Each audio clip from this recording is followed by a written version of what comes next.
हाँ तो क्लास आ गए सब आपके रिवीजन क्लासेस में? हाँ सर आ गए। फटाफट से रिवीजन स्टार्ट करें आपका। तो कैसा चल रहा है बाकी? सर बढ़िया चल रहा है, रिवीजन में भी बहुत बढ़िया समझ में आ रहा है। जल्दी जल्दी हमारा कोर्स कंप्लीट करा दो, आप तो एग्जाम्स आने वाले हैं। हाँ मुझे भी चिंता है तुम्हारे एग्जाम्स की, सर तुम्हें ही नहीं, चिंता मत करो। आओ तो शुरू करते हैं अपना प्लेस ऑफ सप्लाई का कंटिन्यूशन। सर कल अपन ने सेक्शन नंबर 12 पूरा कंप्लीट कर लिया था क्या? हाँ सेक्शन नंबर 12 कंप्लीट कर लिया था। आज स्टार्ट करना था प्लेस ऑफ सप्लाई में सेक्शन नंबर 13, है ना। इंट्रोडक्शन की जरूरत थोड़ी ना है, ना टॉपिक की ना मेरे, दोनों जानते हो ना। हाँ सर लाइटें थोड़ी बंद ऑफ हैं, एक सेकेंड।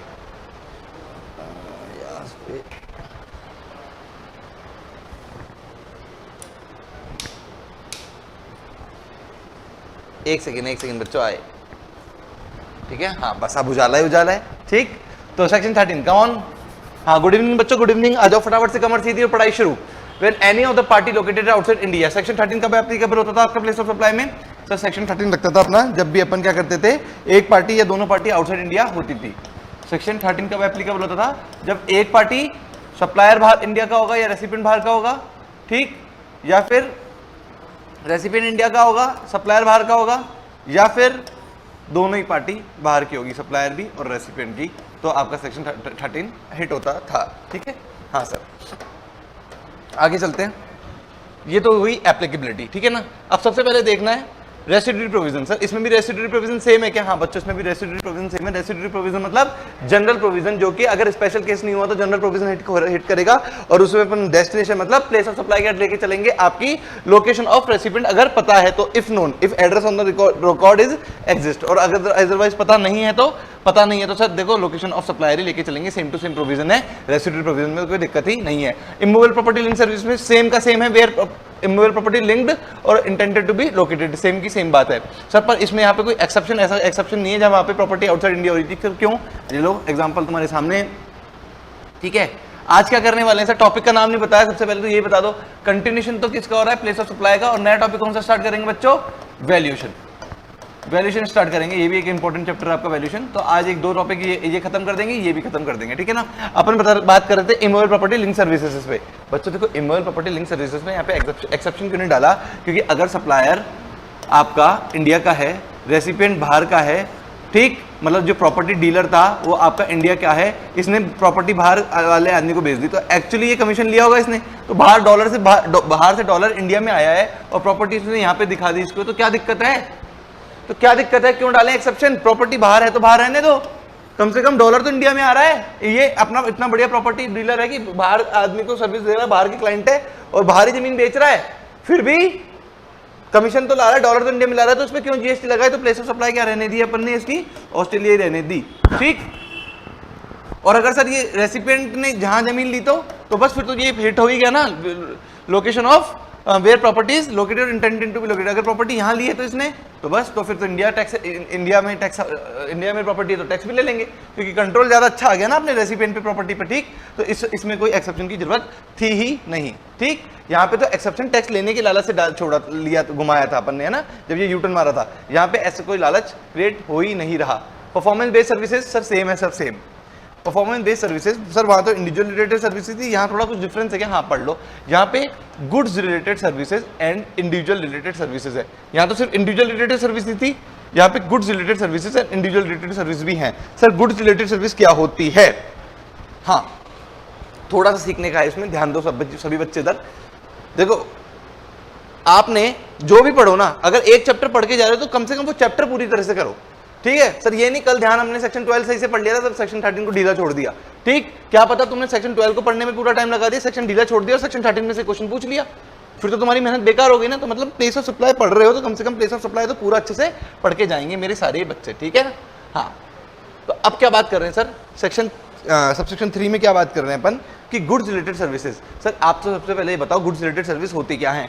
देखो बच्चों गुड्स रिलेटेड सर्विस क्या होती है, जैसे कि मान लो मैंने कोई अपना पर्टिकुलर गुड्स बाहर भेज दिया या बाहर वालों ने इंडिया भेज दिया, चलो इंडिया में अपन एग्जांपल लेके चल लेते हैं। पर्टिकुलर कोई गुड्स आया मेरे पास इंडिया में, वो रिपेयर हुआ, ठीक, तो गुड्स पे मैंने कोई वर्क किया है, ठीक। तो goods related services and individual related services, individual related service तो यही सारी है, गुड्स रिलेटेड सर्विसेज अलग से हैं, तो वो मैं पढ़ा रहा हूँ, है ना।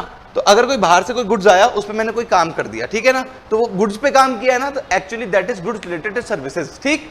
अगर मैंने कोई अपनी कोई चीज बाहर भेज दी कि भैया इस पे काम कर देना, ठीक, तो that is good related goods पे सर्विस पे काम किया है। जैसे मेरा सिस्टम खराब हो गया, ठीक, अगर मेरा कोई पर्सनल कंप्यूटर खराब हो गया या फिर ऑफिस का कंप्यूटर खराब हो गया, तो मैंने क्या किया, बाहर के यूएसए के इंजीनियर से उसको एक सॉफ्टवेयर होता है ना, क्या नाम होता है उसका यार,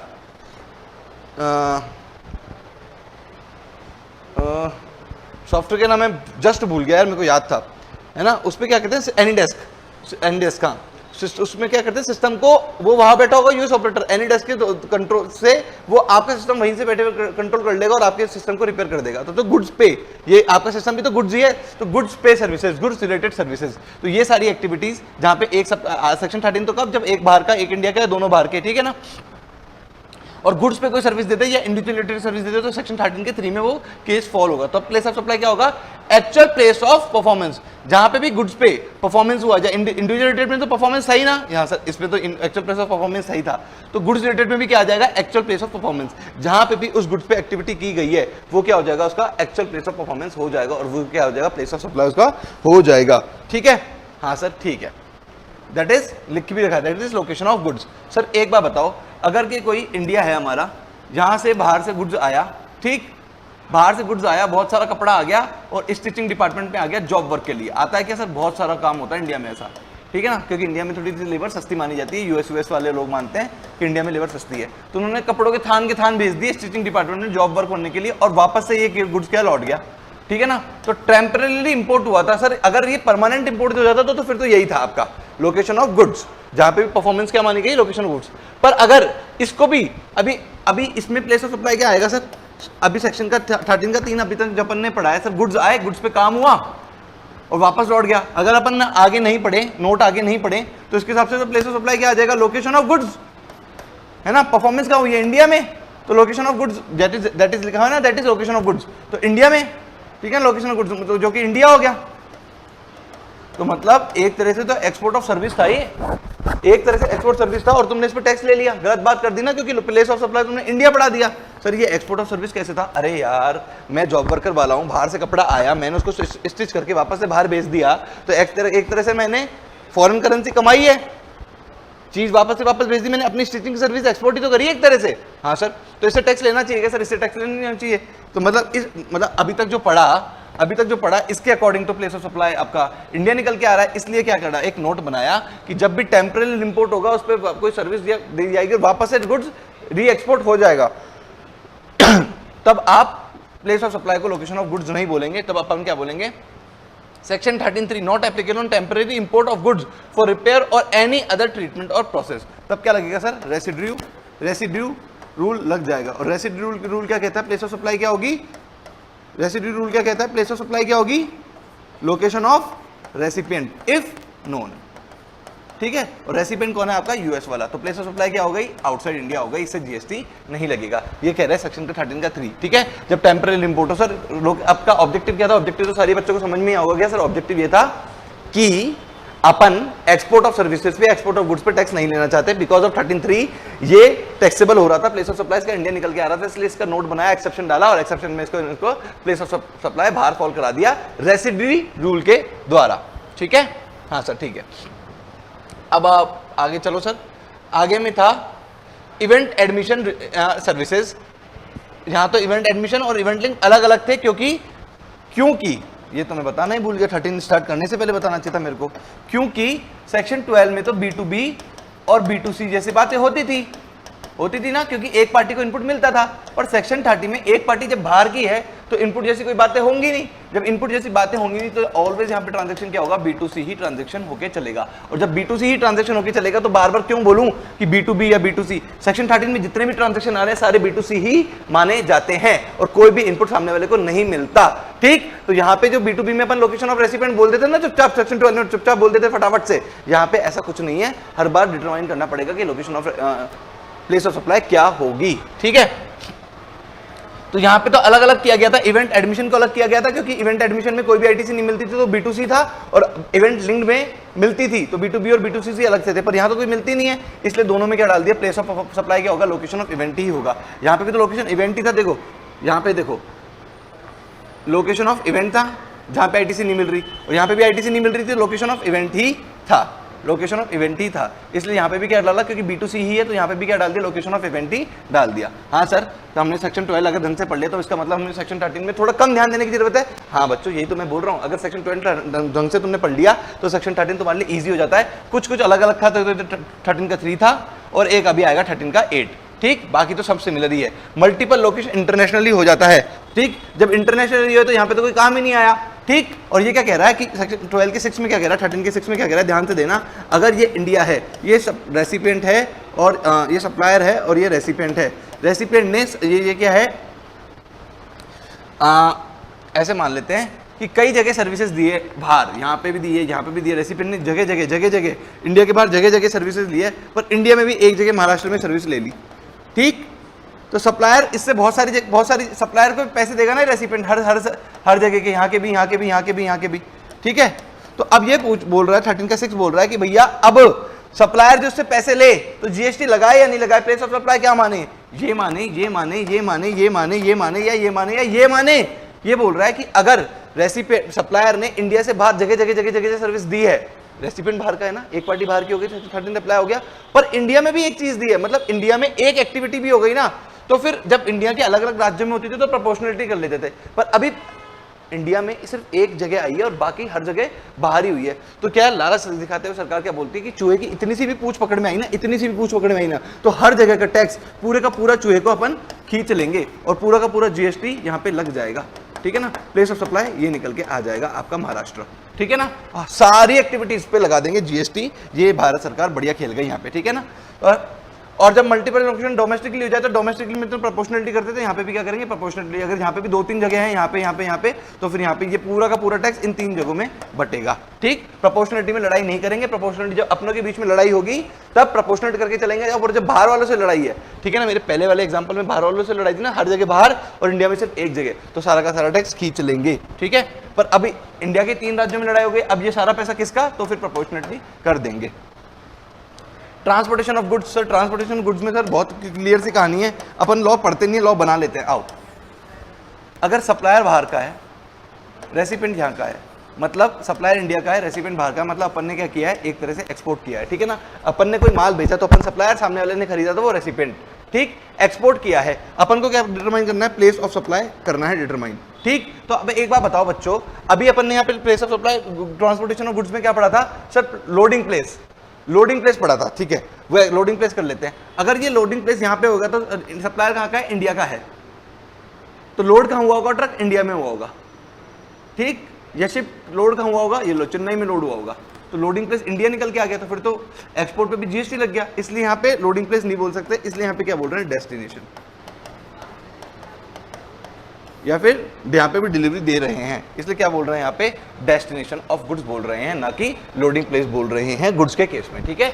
वहां पे तो लोडिंग प्लेस बोला था, यहाँ पे डेस्टिनेशन बोल दिया, समझ में आ गया क्या, क्यों, क्योंकि यहाँ पे भी एक्सेप्शन में डेस्टिनेशन कर दिया था ना जब आउटसाइड इंडिया हो रहा था, तो सर इसलिए भी यहाँ पे आउटसाइड इंडिया ही हो रहा है, इसलिए डेस्टिनेशन बोल के ही चला। सर उल्टा होता तो लोग उल्टा कर लेते हैं, इसको सप्लायर बना देते हैं, इसको रेसिपिएंट बना देते हैं, ठीक, इसको रेसिपिएंट बना दिया। इस बार अपन इंपोर्ट कर रहे हैं तो इंपोर्ट पे तो जीएसटी लगाना चाहेंगे ना, तो डेस्टिनेशन क्या है, India, low place of supply India निकल के आ गया।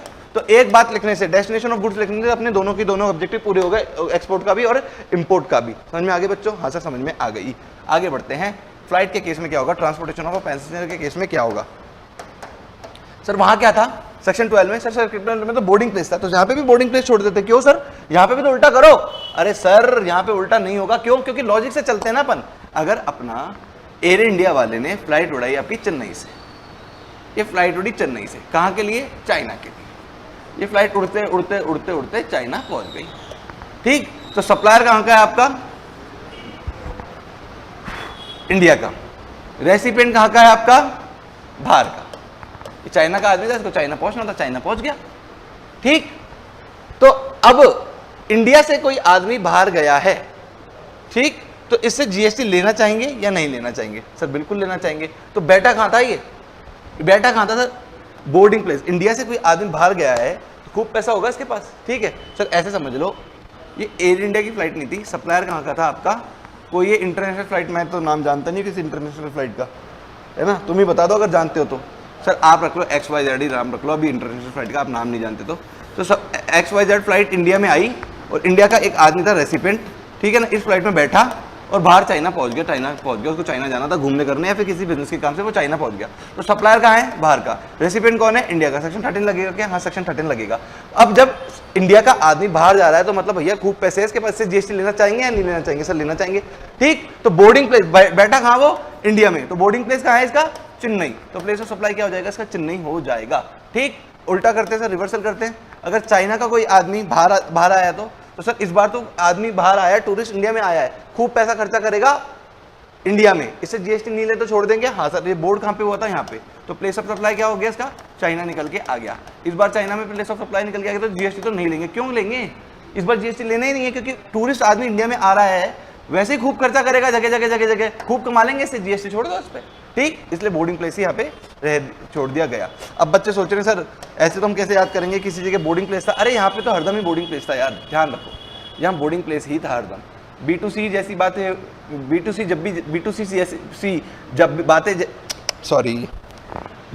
जैसी बातें जब भी हो रही थी तब बोर्डिंग प्लेस ही निकल के आ रहा था। तो बोर्डिंग प्लेस ही तो लिखा हुआ यहाँ पे भी और यहाँ पे भी, ठीक। और B2B वाले जब भी बातें हो रही थी, जब तो लड़ाई करते ही नहीं थे, लोकेशन ऑफ रेसिपिएंट डालते थे। वो एक झलावा था ना लोकेशन ऑफ रेसिपिएंट डालना, कल सिखाया था ना। हाँ, तो वो लोकेशन ऑफ रेसिपिएंट एक झलावा था। और B2C जब भी बातें होंगी बोर्डिंग प्लेस आपके प्लेस ऑफ सप्लाई बना दिया जाएगा। On board services, sir on board services आपकी सेम है, फर्स्ट डिपार्चर पॉइंट कल पढ़ाया था और कुछ भी नहीं है। टेलीकम्युनिकेशन सर्विस, एक आदमी बाहर का एक आदमी इंडिया का, ऐसा नहीं हो सकता, इसलिए करा ही नहीं।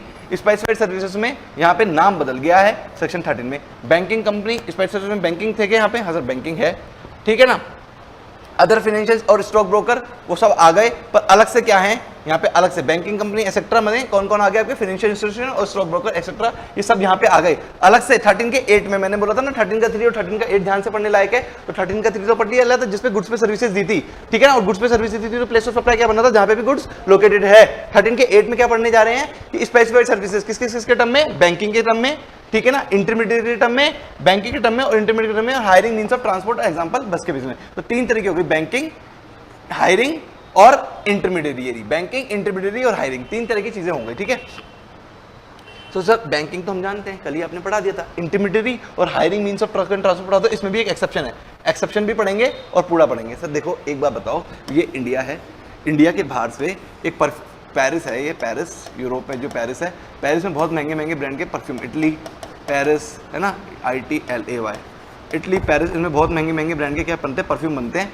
और ये क्या आते हैं? इंडिया में आते हैं। तो ये मैन्युफैक्चरिंग कंपनी ने इंडिया में माल बेचना शुरू किया। तो ये क्या किया? इंटरमीडिएरी, मतलब ये क्या? ब्रोकर था, ब्रोकर। इंटरमीडिएरी मतलब ब्रोकर था। ये क्या करता है? इनके ये परफ्यूम इंडिया में अलग अलग शॉप्स पे अलग अलग जगह बिकवाने में, मार्केटिंग में हेल्प करता है, इनकी मार्केटिंग में हेल्प कर रहा है, ठीक है ना। इंडिया में बिकवा दूंगा तुम्हारे परफ्यूम, ये वादा किया है ब्रोकर ने इस कंपनी से, ठीक। तो बदले में क्या चार्ज किया होगा सर? कमीशन चार्ज किया होगा। तो सर एक तरह से इसने क्या किया है? इसने क्या किया है? एक्सपोर्ट ऑफ सर्विसेज किया है। अभी देखो कंफ्यूजन मैं ही करूंगा, सॉल्यूशन भी मैं ही दूंगा। सर एक्सपोर्ट ऑफ सर्विसेज किया है आपके इस ब्रोकर ने, मतलब एक्सपोर्ट ऑफ सर्विसेज दिया ना, पेरिस की कंपनी की मैन्युफैक्चरिंग करी, मतलब मार्केटिंग करी, पेरिस की कंपनी की मार्केटिंग करी इंडिया में, तो कमीशन आया, बाहर से डॉलर आया, है ना, बाहर से डॉलर आया, तो इसने एक्सपोर्ट ऑफ सर्विस दिया है सर। और जब भी एक्सपोर्ट ऑफ सर्विस देते हैं तब अपन प्लेस ऑफ सप्लाई इंडिया नहीं रखते, जिससे कि export of goods and services हो जाए, टैक्स ना हो। इसलिए अपन प्लेस ऑफ सप्लाई बाहर पढ़ाने की कोशिश करते हैं, बाहर फॉल कराने की कोशिश करते हैं। तो इसमें भी बाहर फॉल कराने की कोशिश कर लें क्या? नहीं बच्चों, इसमें place of supply upon India fall कराने की कोशिश करेंगे। पूछो क्यों? सर इसलिए क्योंकि आपने इनका माल भारत में बिकवाने के लिए कमीशन लिया है ना। तो सर कमीशन तो होगा आपका 1 लाख 2 लाख 10 लाख रुपए का, और जब माल बिकवाओगे ना तो इंडिया से करोड़ों अरबों रुपए ले जाएंगे, ठीक। तो भारत सरकार इनसे खुश नहीं है, इन पर गुस्सा है कि बोले तुमने 1 लाख 2 लाख के रुपए के चक्कर में, अपने कमीशन के चक्कर में भारत का इतना पैसा बाहर भिजवा दिया, बाहर की कंपनी को प्रमोट किया। मतलब तुमने एक तरह से इंपोर्ट को प्रमोट किया है। क्योंकि तुमने इंपोर्ट को प्रमोट किया है तो जो तुमने कमीशन लिया है ना, इस पे हम जीएसटी भी लेंगे। तो जीएसटी तो कब ले पाएगी सरकार? जब प्लेस ऑफ सप्लाई किसी भी तरह इंडिया आ जाए, ठीक है ना। प्लेस ऑफ सप्लाई किसी भी तरह इंडिया आ जाए तो यहाँ पे क्या डाला कि प्लेस ऑफ सप्लाई क्या होगा आपका? लोकेशन ऑफ, ये रहा प्लेस ऑफ सप्लाई क्या होगा आपका? Location of supplier. तो सप्लायर यही तो है आपका, सप्लायर यही तो है आपका। इसलिए पहली बार देख रहे होंगे ना कि प्लेस ऑफ सप्लाई में कौन सा होगा? लोकेशन ऑफ सप्लायर होगा। हाँ पहली बार देख रहे हैं सर। क्यों देख रहे हैं? मैंने बता दिया ना, एक्सेप्शन है। क्या रीजन है? भारत सरकार इनसे खुश होने की बजाय इनसे परेशान है, इनसे खफा है कि भैया तुमने तो अपने लाख 10 लाख के रुपए चक्कर में भारत का करोड़ों रुपया पेरिस से इटली भिजवा दिया, ठीक है ना। तो एक तरह से ये परफ्यूम का इंपोर्ट करने में तुमने मदद करी है, और मदद करी है तो तुम्हारे कमीशन पे हम जीएसटी लगाएंगे, और जीएसटी लगाएंगे तो फिर कैसे लगाएंगे? सप्लायर ये है तो लोकेशन ऑफ सप्लायर ही तो बनानी पड़ेगी, इसलिए लोकेशन ऑफ सप्लायर बना के यहाँ पे जीएसटी वसूल कर लिया जाएगा, ठीक। हाँ सर ठीक, आपने समझा दिया सर। बैंकिंग तो आपने समझा दिया था कल ही, इंटरमीडिएट आपने समझा दिया। अब hiring of means of transport, example buses, truck, car, yacht, ये भी समझा दो। फॉर, ये पॉइंट एक साथ है, ये अलग अलग नहीं है, यहां पे आना चाहिए था फॉर मैक्सिमम 1 मंथ। सर आराम से आराम से, ये गोवा में विजय माल्या साहब है, इनकी यॉच है, प्राइवेट यॉच। सर वो पार्टी वार्टी होती है ना प्राइवेट यॉच में, लेविश कॉर्पोरेट हैवी पार्टीज है ना, रॉयल पार्टीज, अपन तो कभी गए भी नहीं, पर होती है ऐसी पार्टीज है ना, यहाँ पे होती है ऐसी पार्टीज। ऐसी पार्टीज हो रही थी, तो ऐसी पार्टीज में आपके विजय माल्या साहब ने क्या किया, ये यॉच क्या किया है, किराए पे ले ली। ये यॉच क्या है, इन्होंने किराए पे ले ली, और किराए पे किससे ले ली? किसी बाहर के आदमी से इन्होंने यॉच किराए पे ले ली, ठीक है। पर ली कितने के लिए? 1 मंथ के लिए। भैया एक्सेप्शन, ये जरूरी बात है, ये 1 मंथ। अगर 1 मंथ से ज्यादा ले ली तो भैया यहाँ पे तो स्पेशल रूल में तो 1 मंथ से ज्यादा ले ली तो स्पेशल रूल में फॉल किया नहीं, तो फिर क्या चला जाएगा? जनरल रूल में चला जाएगा। और जनरल रूल क्या कहता है? प्लेस ऑफ सप्लाई क्या बनेगा? लोकेशन ऑफ रेसिपिएंट, अगर पता है तो, अगर नहीं पता तो लोकेशन ऑफ सप्लाई, वो तो अपन जट ही चुका है अपन को। 1 मंथ के अंदर अंदर तक ही लेनी चाहिए, तो ही अपन का स्पेशल केस बनेगा, 13 गाइड तभी बनेगा, ठीक है। तो सप्लायर क्या है, मान लो इन्हें यूएसए के किसी आदमी से ली है, तो सप्लायर कौन है? ये। रेसिपिएंट कौन है? ये, ठीक। 1 ही मंथ के लिए लिए ना, तो छोड़ रहे हैं जीएसटी, छोड़ रहे हैं, 1 ही मंथ के लिए। कैसे? प्लेस ऑफ सप्लाई क्या बना रहे हैं? लोकेशन ऑफ सप्लायर बना रहे हैं। सर 1 मंथ से ज्यादा की ले लेते तो फिर प्लेस ऑफ सप्लाई क्या आता भैया? लोकेशन ऑफ रेसिपिएंट आ जाता ना, रेसिडियल रूल, जनरल रूल है ना। तो 1 मंथ से ज्यादा के लिए अगर विजय माल्या ने किराए पे ली है तो फिर तो इसका प्लेस ऑफ सप्लाई इंडिया निकल के आ जाता, क्योंकि विजय माल्या कहाँ का है? इंडिया का है। इसलिए 1 मंथ के लिए लिए तो जीएसटी पे छोड़ रहे हैं, किससे? विजय माल्या से जीएसटी छोड़ रहे हैं, इस ट्रांजेक्शन में जीएसटी छोड़ दिया। पर रुको, ध्यान देने वाली बात अभी भी बच रही है, ठीक है ना। यहां पे देखो, यॉच तो होती है छोटी, वेसल होती है बड़ी। यॉच का किराया, कार का किराया, बस का किराया छोटा मोटा होगा, ज्यादा नहीं होगा। पर भारत में एयर इंडिया ने जगह जगह अपनी फ्लाइट उड़ाती है, भारत में नेटवर्क है इनका फ्लाइट उड़ाने का।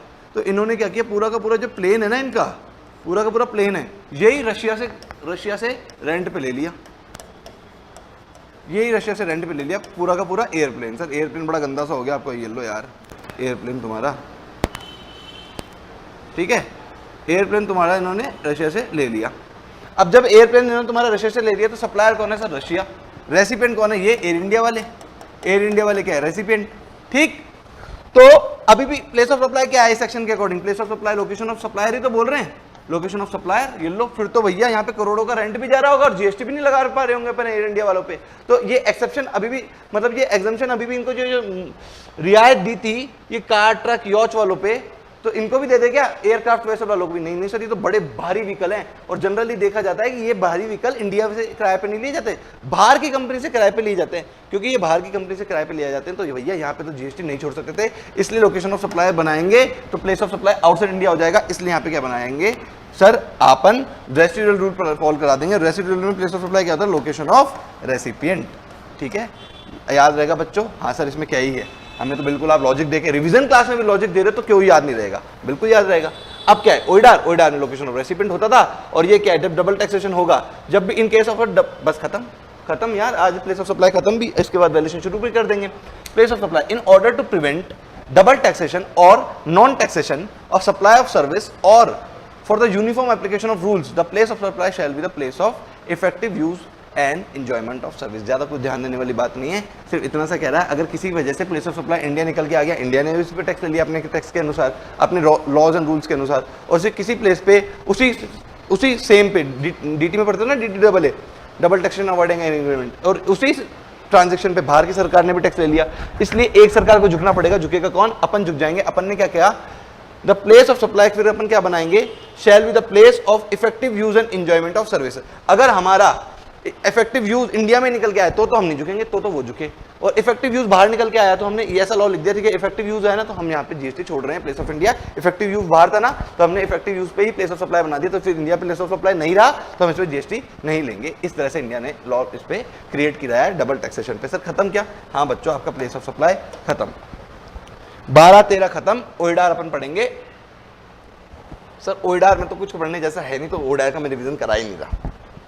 अगर आपको चाहिए तो मेरे को कमेंट बॉक्स में या कैसे भी मेरे से कम्युनिकेट कर देना, मेरे व्हाट्सएप नंबर पे कम्युनिकेट कर देना। अच्छा होगा कि आप मेरे को अपने यहाँ पे कम्युनिकेट करो क्लासेस में कि सर ओइडार की भी हमें अलग से क्लासेस चाहिए, हमें उसका भी रिवीजन चाहिए, ठीक है ना। वैसे ओइडार मैंने अपनी मेन क्लासेस में इतनी बार पढ़ा दिया, छोटा सा टॉपिक है इसलिए उसको अभी मैं कंसिडर नहीं कर रहा। सर अभी किस पे आ रहा हूँ? सर अभी मैं वैल्यूएशन चैप्टर पे जंप करके चल रहा हूँ, वैल्यूएशन चैप्टर को शुरू कर रहा हूँ, वैल्यूएशन का रिविजन, ठीक है सर? ठीक है।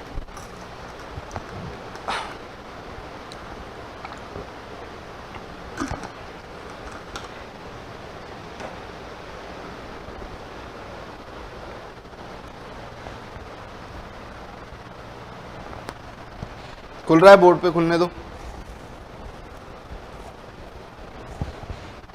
6 चैप्टर, हाँ यही है ना आपका वैल्यूएशन? हाँ सर यही है वैल्यूएशन।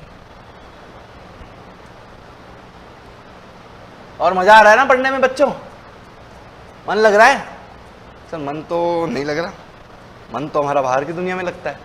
अरे बस यही तो रीजन है तुम्हारा पीछे रहने का। जब क्लास में बैठे, जब क्लास में मन लगा लो, बाहर खूब घूमो। मैंने कब मना किया कि बाहर घूमो मत? ठीक है, समझदार बच्चे, छोटे बच्चे थोड़ी ना हो जो तुमको ऐसे पढ़ाया जाएगा, है? छोटे बच्चे हो क्या? ठीक, तो ऐसा है कि अब तो तुम्हें खुद को इतने मैच्योर तो तुम हो गए हो, ठीक है, तुम्हारी उम्र 20, 21, 22 होगी, पर फिर भी ये तो पता लग ही गया है कि अब कोई डांट के नहीं पढ़ाने वाला। अब तो अगर खुद को आगे बढ़ना है तो खुद ही सेल्फ मोटिवेटर के सेल्फ ही पढ़ना होगा। या डांट के पढ़ाऊं तुम्हें? ये पढ़ता क्यों नहीं है? कान मोड़ दूं तेरा, है? ऐसा तो नहीं है ना सर?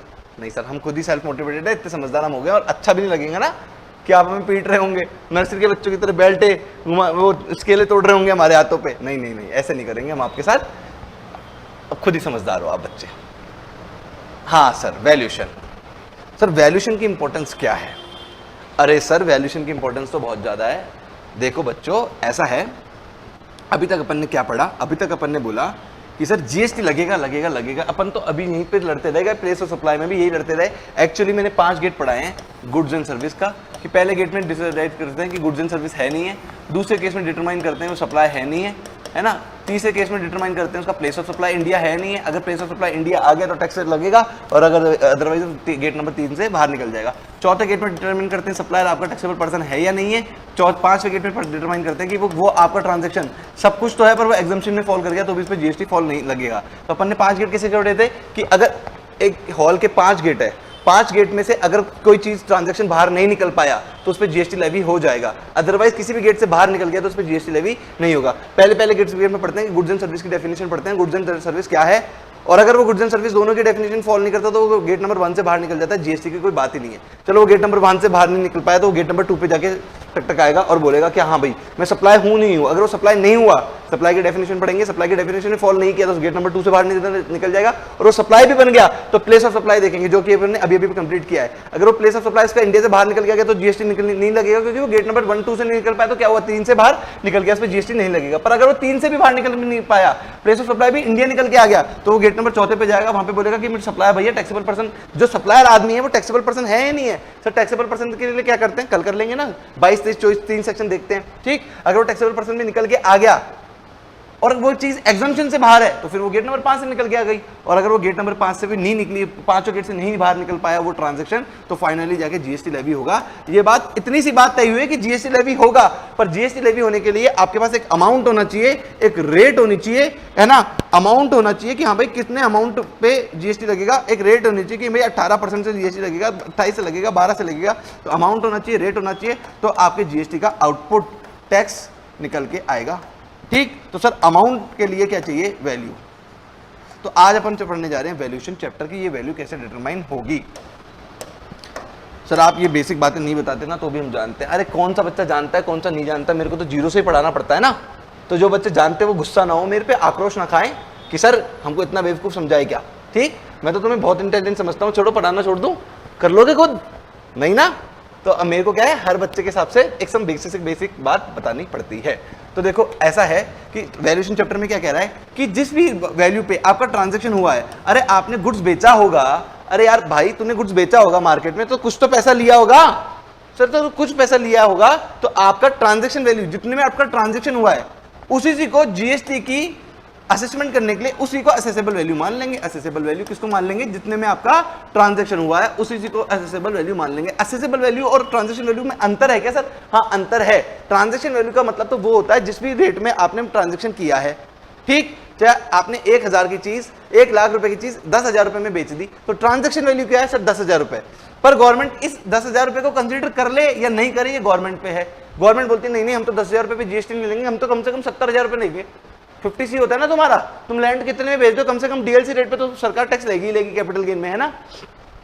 तो ऐसे ही सरकार ने बोला अच्छा तुमने तो 10,000 में बेच दिया, तो 10,000 पे हम असेसमेंट कर लें क्या, 10,000 इंटू 18% कर लें और 1,800 रुपए टैक्स निकाल ले क्या? सरकार बोल रही नहीं ये तो बहुत कम टैक्स है, कम से कम हम असेसमेंट करने के लिए हम वैल्यू कम से कम 70,000 लेंगे इंटू 18% जो भी आता है, ठीक। तो ये हुई असेसेबल वैल्यू। इसलिए ट्रांजैक्शन वैल्यू को असेसेबल वैल्यू मान लेंगे, पर कभी कभी असेसेबल वैल्यू और ट्रांजैक्शन वैल्यू में बहुत ज्यादा डिफरेंस हो सकता है। ट्रांजैक्शन वैल्यू से सरकार संतुष्ट नहीं हुई तो असेसेबल वैल्यूज को नहीं मानेगी और अपने ही अलग सेक्शन लगा के उसके असेसेबल वैल्यू निकालेगी, और हरदम क्या मानेगी, ट्रांजैक्शन वैल्यू को असेसेबल वैल्यू मान लेती है। वैसे नॉर्मल केस में ट्रांजैक्शन वैल्यू को असेसेबल वैल्यू मान लेती है related to subject to certain adjustment. Sir adjustment क्या है? अरे एडजस्टमेंट तो बड़े ही इजी है यार, बड़े ही इजी एडजस्टमेंट है। ये एडजस्टमेंट समझ में आ जाए तो अपन को एक टॉपिक तो अपना खत्म हो जाए। क्या टॉपिक? कि ट्रांजैक्शन वैल्यू अवेलेबल थी और रिलायबल भी थी, तो अपन ने असेसेबल वैल्यू किसको मान लिया? ट्रांजैक्शन वैल्यू को क्या मान लिया? असेसेबल वैल्यू मान लिया, पर फिर भी सर्टेन एडजस्टमेंट तो किए। सर वो एडजस्टमेंट क्या है? वो एडजस्टमेंट ये है बच्चों, इडियट, अरे तुम्हें नहीं कह रहा, इडियट्स, तुम सारे के सारे इडियट्स। नहीं तुम्हें नहीं कह रहा बच्चों, इडियट्स तो क्या है, मैंने एक शॉर्ट ट्रिक बनाई है कि जो सर्टेन एडजस्टमेंट ना, उनका एडजस्टमेंट का नाम एक मेमोरी ट्रिक में क्या है? इडियट्स। आई से क्या होगा? इंसिडेंटल एक्सपेंसेस, लिखूंगा नहीं बच्चों, लिखूंगा नहीं। डी से है डिस्काउंट, आई से है इंटरेस्ट, ओ से है सप्लायर ऑब्लिगेशन, टी से है टैक्सेस, एस से है सब्सिडरी, ठीक है ना।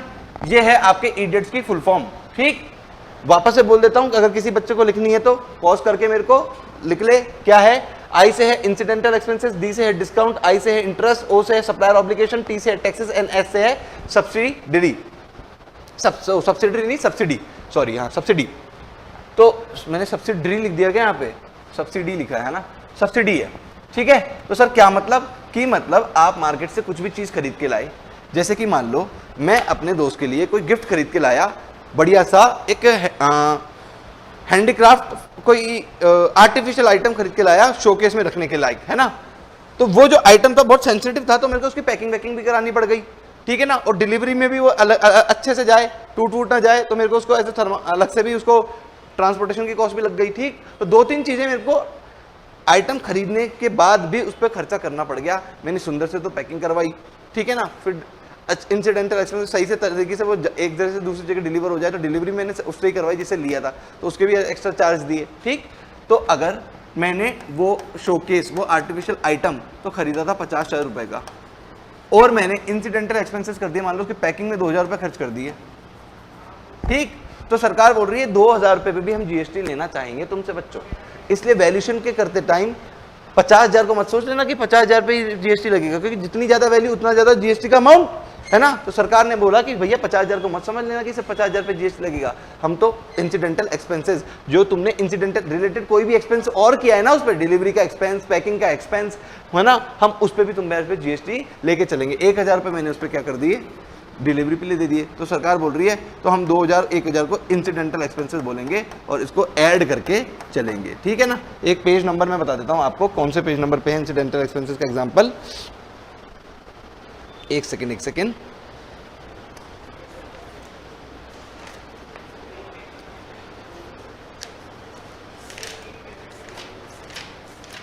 आपका पेज नंबर आ जाओ 6.10 पे। 6.10 खोल लेते हैं थोड़ी देर के लिए।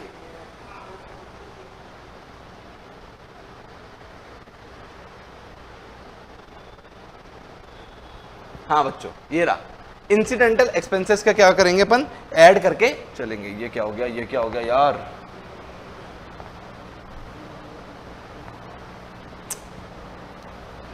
बोर्ड गायब हो गया मेरा है।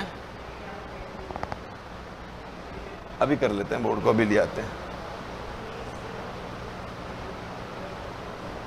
सॉरी सॉरी, जल्दी खुल गया भाई बोर्ड, टाइम जा रहा है मेरा।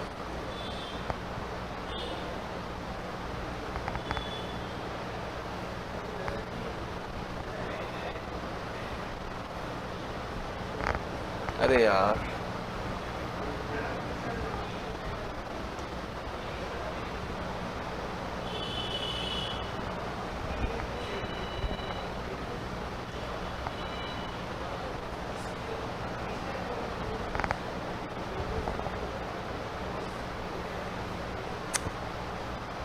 बोर्ड की तो जरूरत पड़ेगी। छोटा बोर्ड खोल लूँ? हाँ तो छोटा बोर्ड खोल लो, कौन टाइम वेस्ट करेगा। छोटा बोर्ड खोल लो, लो छोटा बोर्ड खोल लेते हैं।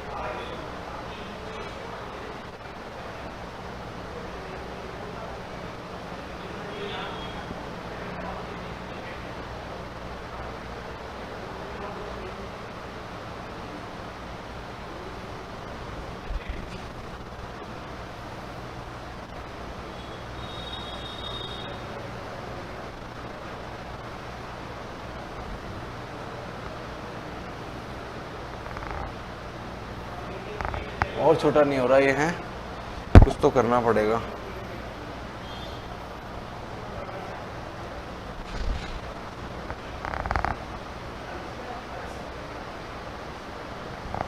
अब ठीक है, अब हो जाएगा अपना काम।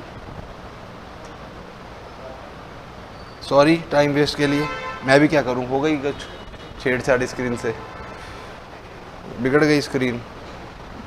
6.9 6.10 पे थे अपन, कोई दिक्कत नहीं है, आ गए अपन अपने मेन चैप्टर्स में।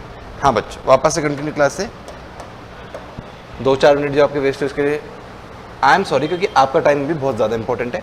तो मैं क्या बोल रहा था कि इंसिडेंटल एक्सपेंसेस क्या करेंगे, हरदम ऐड करके चलेंगे। एग्जांपल देख रखा है पैकिंग, लोडिंग एक्सेट्रा, तो आपके 50,000 रुपये में जो इंसिडेंटल एक्सपेंसेस जो भी आपने खर्च किए होंगे वो भी ऐड हो जाएंगे। तो कम से कम इंसिडेंटल एक्सपेंसेस ऐड करना, वरना उस पर भी जीएसटी लग जाएगा। मतलब आपको अल्टीमेटली, आप तो कस्टमरों ने जीएसटी तो आपको पे करना है ना, तो कस्टमर आपके जीएसटी जेब से जितना ज़्यादा इस पर इंसिडेंटल एक्सपेंसेस कर लोगे, सप्लायर उस पर भी जीएसटी लगा देगा। ये पूरा वैल्यूएशन चैप्टर पढ़ किसके एंड से रहे हैं सर, सप्लायर के पॉइंट ऑफ व्यू से पढ़ रहे हैं, क्योंकि सप्लायर ही तो आपसे जीएसटी कलेक्ट करेगा। तो सप्लायर को पता होना चाहिए ना कि किस वैल्यू पे उस पर जीएसटी कलेक्ट करना है। ठीक, दोगे आप, कलेक्ट वो करेगा, जीएसटी तो वही कलेक्ट करता है ना। तो सप्लायर के पॉइंट ऑफ व्यू से अपन पढ़ने जा रहे हैं कौन सा चैप्टर, वैल्यूएशन। ठीक, तो इंसिडेंटल एक्सपेंसेस समझ में आ गया सभी बच्चों को? हाँ सर, इंसिडेंटल एक्सपेंसेस समझ में आ गया हमें कि इंसिडेंटल एक्सपेंसेस पे अपना जीएसटी इंक्लूड करके चलेंगे। वैल्यू का मतलब ट्रांजेक्शन वैल्यू जो भी होगी उसमें इंक्लूड कर देंगे अपन इंसिडेंटल एक्सपेंसेस। सर डिस्काउंट, ईडीएट्स में आई के बाद डी था ना डिस्काउंट्स, तो सर डिस्काउंट्स को क्या करेंगे, डिस्काउंट्स को लेस करेंगे, ऐड करेंगे। अरे एक तो अपन ने बच्चों बचपन मैडम जो थी बचपन में वो बड़ी एक बात समझाती थी कि ट्रेड डिस्काउंट जब भी होगा उसकी जनरल एंट्री ही नहीं करेंगे, ट्रेड है ना। तो मैं भी यहाँ यही बोल रहा हूँ कि अगर जो ट्रेड डिस्काउंट होगा उसकी तो एंट्री ही नहीं करेंगे। उसकी बात नहीं कर रहा मैं यहाँ पे, कौन से डिस्काउंट की बात कर रहा हूँ मैं, पोस्ट डिस्काउंट की बात कर रहा हूँ। जैसे कि एक मैन्युफैक्चरर है, एसी का मैन्युफैक्चरर है, इसने भारत में इसके अलग अलग जगह डीलर्स हैं जो इसके एसी बेचते हैं, ये डीलर्स हैं इसके, और अल्टीमेटली डीलर क्या करते हैं, लोकल पब्लिक को एसी बेच देते हैं। तो ये तो ना लोकल पब्लिक को बेचता है, तो अपने डीलर को बेच देता है। तो डीलर हर एक एसी इसको कितने का लगाता है, डीलर्स को 30,000 का लगाता है, 30,000 रुपये का एसी लगाता है, एक एसी 30,000 का अपने डीलर को देता है। पर इसने डीलर को एक बात कही, अगर तुमने मेरे से एक मंथ में, एक समर सीजन में 100 से ज़्यादा एसी खरीद लिए ना, डीलर्स को बोल रहा है कि अगर 100 से ज़्यादा एसी खरीद लिए ना तो क्या करूंगा मैं तुम्हें, ये एक एसी 30,000 की जगह 29,000 का ही लगा दूंगा, मतलब 1,000 रुपये का पर एसी डिस्काउंट दे दूंगा। ठीक, तो अभी तो डीलर ने क्या कर दिया सर, पिछले महीने में तो मेरे, पिछले समर सीजन में तो मेरे 50 एसी बिके थे, तो अभी तो आप एक काम करो, 50 एसी ही दो। मैं कोशिश पूरी करूंगा बेचने की इस बार 100 से ज़्यादा, जिससे मेरे को ज़्यादा प्रॉफिट हो, क्योंकि आप तो मेरे को सस्ता दे रहे हो ना, तो मैं कोशिश जरूर करूंगा। तो इसने 50 एसी मंगवा लिए, किसके कितने के भाव से आए होंगे सर, 30,000 रुपये के भाव से आएंगे, 30,000 रुपये के भाव से आए होंगे। पर इसने क्या किया, इतनी अच्छी मार्केटिंग करी इस बार, मार्केट में खूब होर्डिंग लगाए है ना, खूब डिस्काउंट दिया, कुछ अच्छी सर्विसेज दी और ग्राहकों से बात भी अच्छे से करी, तो अल्टीमेटली इसके इस बार 100 एसी से ज़्यादा बिक गए तो इसने 50, 60, 70 एसी और खरीद लिए, तो इसने टोटल मिला के 120 एसी खरीद लिए। ठीक है, बाकी जो 70 एसी इसने खरीदे वो तो 29,000 के भाव ही आए होंगे, पर शुरू की जो 50 एसी खरीदे उसमें तो 30,000 के भाव आ गए, पर अब उसमें 1,000 रुपए का डिस्काउंट मिलेगा पर एसी इंटू 50 एसी पे, तो 50,000 रुपए का डिस्काउंट मिलेगा। हाँ सर, 50,000 रुपए का डिस्काउंट अपने इस डीलर को मिलेगा, क्योंकि टोटल में तो 120 एसी हो गए ना, तो शुरू में जो महंगे भाव लग के आ गए उन पे भी अब डिस्काउंट मिलेगा, है ना। तो ये डिस्काउंट वाला पोर्शन ये 50,000 रुपए लेस होके चल जाएगा, किस में से, ये आपका सप्लायर है, ये आपका रेसिपिएंट है। किसके पॉइंट ऑफ व्यू से पढ़ रहे हैं सर चैप्टर? सप्लायर के पॉइंट ऑफ व्यू से पढ़ रहे हैं। तो सप्लायर कैसे निकालेगा? पहले इसने क्या काम कर दिया होगा? 30,000 इंटू 50 कर दिया होगा और 29,000 इंटू 70 कर दिया होगा तो इसके यहाँ पे ऐसे, और इस पे जीएसटी ले लिया होगा। ठीक, अब क्या है, जो भी वैल्यू आई होगी करके सर कर ही ले क्या? नहीं सर, करने में क्या है, मेरे पास कैलकुलेटर नहीं है और टाइम थोड़ा ज़्यादा लग जाएगा। जो भी ज़्यादा वैल्यू आई होगी अब क्या करेगा, उसमें से 50,000 रुपये का डिस्काउंट देके चलेगा। जो वैल्यू आई होगी ना, इसे तो वैल्यू ही आएगी, अभी वैल्यू में से 50,000 का डिस्काउंट लेके चलेगा, इस वैल्यू पे जीएसटी कैलकुलेट होगा, जितनी भी रेट है 28% रेट है जीएसटी पे, एसीज पे। ठीक, इस वैल्यू पे जीएसटी ले होगा, मतलब डिस्काउंट क्या हो रहा है, अल्टीमेटली लेस हो रहा है। डिस्काउंट अल्टीमेटली क्या हो रहा है? लेस, एक्सक्लूडेबल हो रहा है। पर बच्चों ध्यान रहे, डिस्काउंट को लेस करने के पीछे दो कंडीशंस हैं। अगर दोनों में से एक नहीं, दोनों की दोनों कंडीशन पूरी हो जाती है आपकी, सर ये तो 3 हो गया, अरे यार, दोनों की दोनों कंडीशन पूरी हो जाती है आपकी, ठीक है, तो ही डिस्काउंट लेस होकर चलेगा, अदरवाइज ये डिस्काउंट लेस करना अलाउड नहीं है। ऐसे दो कंडीशन फटाफट से बता दो फिर तो। देखो, पहली कंडीशन डिस्काउंट की ये है कि डिस्काउंट लेस जब ही करने देंगे यहां से जब पहले ही बात कर ली होगी सप्लायर ने अपने रेसिपिएंट से कि अगर ऐसी ऐसी कंडीशन हुई तो मैं डिस्काउंट दूंगा, मतलब बात ट्रांजैक्शन से पहले वादा हो जाना चाहिए। पहली बात तो ये। दूसरी बात बच्चों, जिसने अगर इसने इस वैल्यू पे पहले तो जीएसटी ले लिया था, इससे डिस्काउंट तो बाद में पता चला ना डिस्काउंट लगेगा, है ना। पहले तो इस वैल्यू पे जीएसटी ले लिया था, चलो इस वाली की बात कर लो, पहले तो फुल वैल्यू पे जीएसटी ले लिया था, 50,000 रुपए का डिस्काउंट इसमें तो मिला है, तो पहले तो फुल वैल्यू पे डिस्काउंट दे दिया, बाद में 50,000 रुपए का डिस्काउंट दे दिया। तो इसने पहले तो इस अमाउंट पे जीएसटी दिया होगा ना रेसिपिएंट ने, तो रेसिपिएंट ने अपने यहाँ पे आईटीसी बुक करी होगी, और अब आप बात कर रहे हो कि वैल्यू को घटा दो, वैल्यू को घटा दोगे तो आईटीसी भी रिड्यूस होनी चाहिए। तो भैया ये 50,000 जब भी यहाँ पे रिड्यूस करने जाएंगे, दूसरी कंडीशन बता रहा हूँ, 50,000 आपके सप्लायर को जब भी रिड्यूस करने दिए जाएंगे जब आपके रेसिपिएंट आदमी ने कॉरेस्पॉन्डेंटली उस 50,000 पे जितनी भी आईटीसी बनती होगी वो आईटीसी घटा ली होगी। सर वो क्यों घटा लेगा? उसको तो ना आईटीसी वापस मिल जाएगी, उसने तो पूरा टैक्स दिया है। अरे उसको उसने 50,000 जो दिए हैं ना, जो 50,000 वापस मिल रहे हैं उसको जीएसटी भी वापस, उसकी जीएसटी का जो पैसा उसने दिया था वो भी वापस मिलेगी। शर्त क्या है, ये अपनी इनपुट घटा ले, ये अपना वैल्यू अमाउंट घटा ले, तो यहाँ आउटपुट घट जाएगा। ठीक है, समझ में आ गया। तो दो कंडीशंस क्या है कि बात पहले जानी चाहिए और अपने करस्पॉन्डेंटली अपना रेसिपिएंट आदमी उस पर आईटीसी करस्पॉन्डेंटली आईटीसी रिड्यूस कर ले। सर हाँ, आई हो गया, डी हो गया, फिर वापस से क्या था, आई। अभी इसको पेंडिंग रखते हैं। आई डी आई ओ। ओ क्या है आपका? Supplier obligation. सप्लायर ऑब्लिगेशन क्या है? सप्लायर ऑब्लिगेशन क्या है? ऐड होके चलेगा, मैं हूं सप्लायर, तुम हो रेसिपिएंट। ठीक है ना, इमेजिन कर लो तुमने मुझसे कुछ खरीदा है, सर्विस ही ले रहे हो ना, चलो पढ़ रहे हो, फीस दोगे तो तुम रेसिपिएंट ही हो गए। हाँ, तो मैं हूं सप्लायर, तुम लोग हो रेसिपिएंट।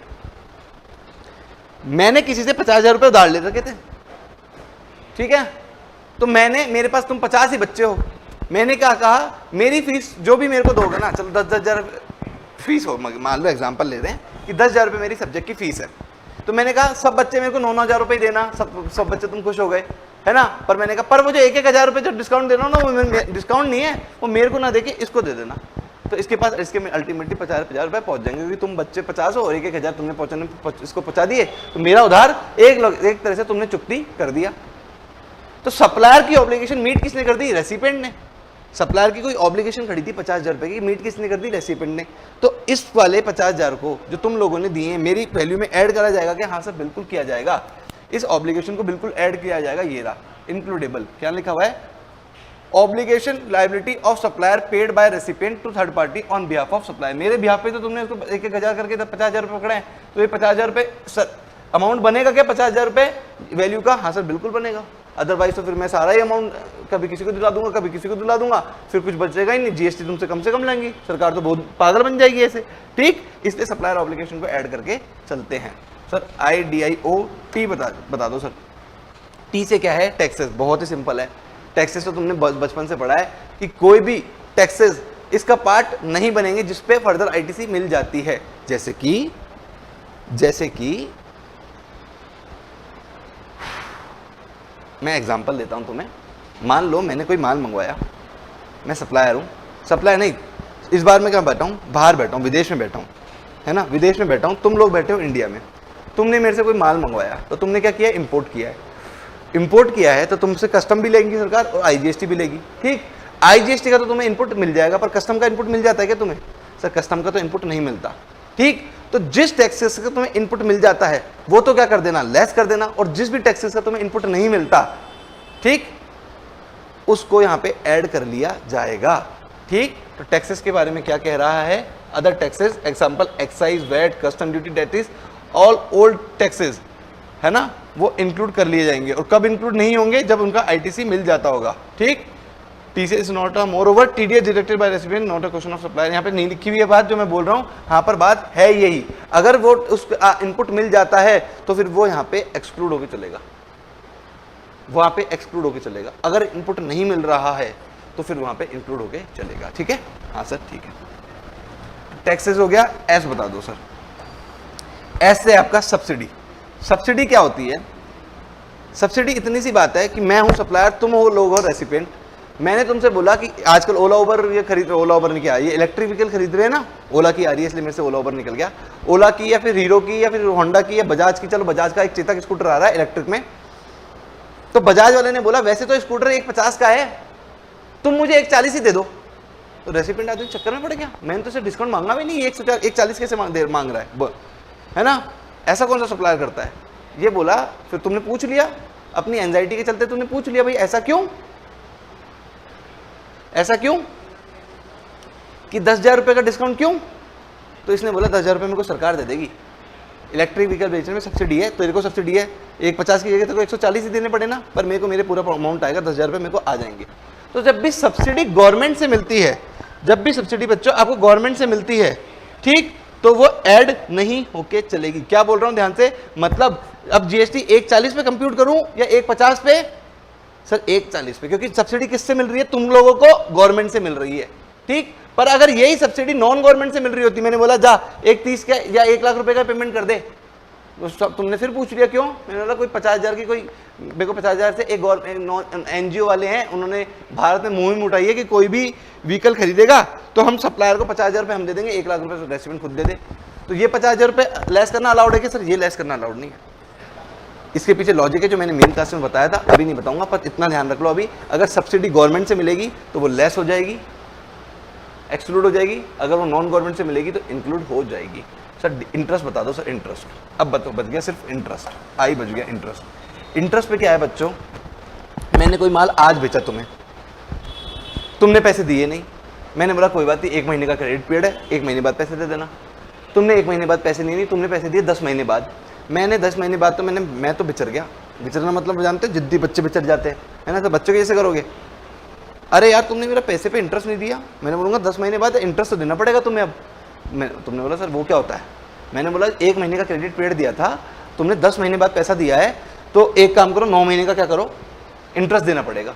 तो सर यहाँ पे अपन क्या बोल रहे हैं, जब सप्लायर इंटरेस्ट भी वसूल करेगा ना, तो वो इंटरेस्ट भी जीएसटी के लिए लायबल होगा, वो भी इंक्लूड कर देंगे, ठीक। और टाइम ऑफ सप्लाई में अपन सीखते हैं, फिर इस पर इसका टाइम ऑफ सप्लाई में इस पर टैक्स कब जानता है, जब रिसीव बेसिस पर टैक्स जाता है, इंक्लूड मान लिया जाता है कि टैक्स इंक्लूड होकर आया है वो इंटरेस्ट। सर क्या क्या बोल दिया, कोई बात नहीं, समझ में नहीं आया तो सर इतना सा सुन लो कि इंटरेस्ट भी इंक्लूड होकर चलेगा आपकी वैल्यू के पार्ट में, ठीक। टाइम ऑफ सप्लाई में सीख लेंगे सर इंटरेस्ट से रिलेटेड आपने दूसरी बात क्या बताई थी। अभी इतना इडियट्स अपना पूरा हो गया है, अपन मतलब मैं क्या कह रहा हूँ, ट्रांजेक्शन वैल्यू को ही असेसेबल वैल्यू मान लेंगे, पर ट्रांजैक्शन वैल्यू में सर्टेन एडजस्टमेंट करने पड़ेंगे, तब वो जाके असेसेबल वैल्यू बन जाएंगी। और सर्टेन एडजस्टमेंट का नाम क्या है, इडियट्स। और अपन ने एक एक एग्जांपल उसका सीख लिया है, खत्म बात सर, इतना इजी है। वैल्यूएशन तो बहुत ही इजी है, वैल्यूएशन अभी कंप्लीट करा देंगे अपन तुम्हारा, ठीक है। आगे बढ़ते हैं, आगे बढ़ के अपन क्या सीखने वाले हैं सर? आगे बढ़ के बच्चों अपन ये सीखने वाले हैं, एक सेकंड दिखाना मेरे को, बोर्ड बड़ा हो जाता है क्या मेरा, समझ करूँगा छेड़खानी, अभी करके पछताए थे ना, हाँ, नहीं करते,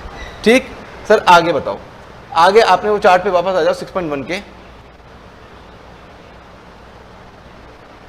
6.1 के चार्ट पे वापस आ जाओ, और वो चार्ट से हमें पढ़ा दो पूरा वेरिएशन चैप्टर। हाँ तो वो इसलिए तो बनाते हैं चार्ट कि रिवीजन में काम में आए, ठीक। हाँ सर, अब देखो अपन ने पढ़ लिया कि ट्रांजैक्शन वैल्यू अवेलेबल भी थी अवेलेबल भी थी और रिलायबल भी थी, तो अपन ने ट्रांजैक्शन वैल्यू को क्या मान लिया, असेसेबल वैल्यू मान लिया, सब्जेक्ट टू सर्टेन एडजस्टमेंट। अब कई कबार ऐसे ही होता है सर, ट्रांजैक्शन वैल्यू या तो अवेलेबल ही नहीं होती, अवेलेबल ही नहीं है,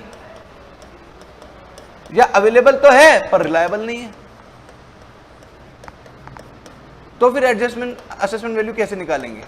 तो सर तब रूल काम आएंगे अपने, rule number 27, 28, 29, read with 30 and 31। ये कहानी है सर।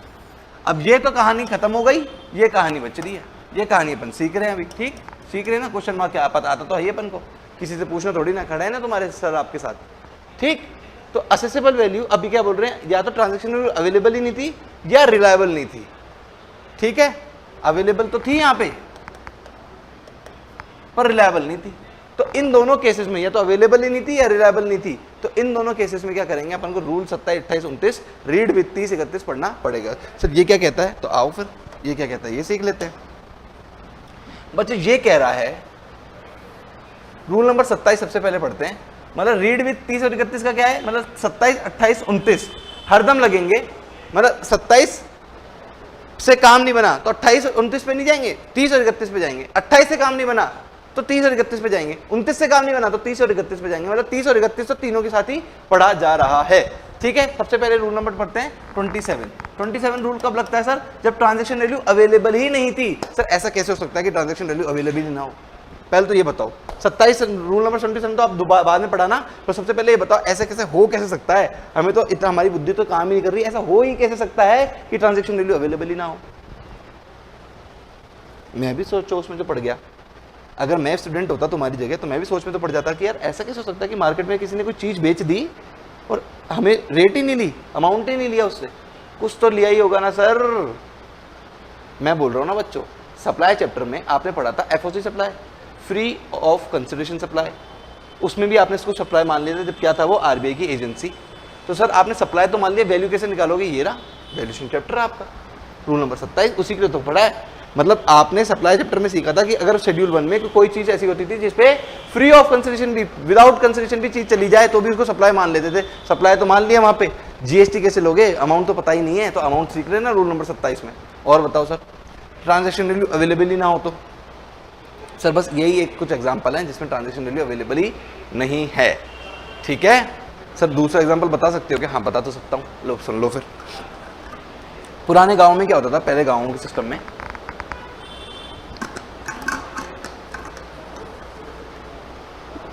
आज भी होता है, एक चीज लो बदले में दूसरी चीज दे दो, बार्टर सिस्टम। मैंने तुम्हें कुछ दिया, तुमने बदले में कुछ और दे दिया, पैसा तो इन्वॉल्व हुआ ही नहीं। अब पैसा इन्वॉल्व नहीं है तो सरकार जीएसटी कैसे लेगी? सरकार को तो जीएसटी लेना है क्योंकि सरकार को ट्रांजैक्शन तो हो गए, यहाँ पे उल्टा 2 ट्रांजैक्शन हो गए और एक पे भी जीएसटी ले ही नहीं पाए। क्यों? क्योंकि वैल्यू ही नहीं थी, रुपए में तो बात ही नहीं हुई।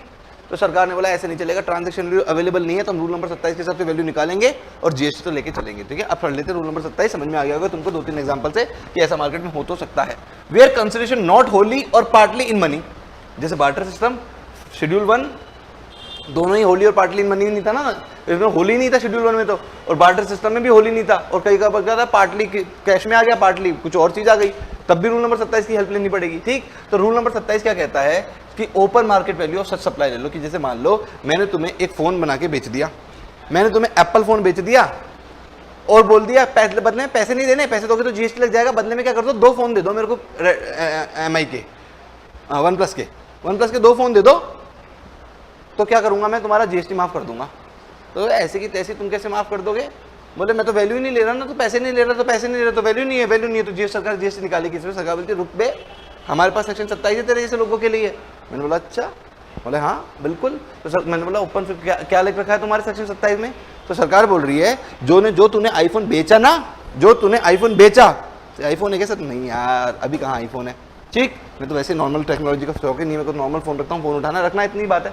तो सरकार क्या बोल रही है, जो तूने फोन बेचा उसकी ओपन मार्केट वैल्यू क्या है, ये हमें चाहिए ही नहीं कि बदले में क्या आया, क्या आया नहीं आया हमें मतलब ही नहीं है। हम तो ये पूछ रहे हैं कि उसकी ओपन मार्केट वैल्यू क्या है, कितने में जनरली मार्केट में बिकता है। तो मैंने बोला जनरली तो मार्केट 80,000 में बिकता है। तो सरकार ने बोला बस तो रोक दो, बस 80,000 रुपए।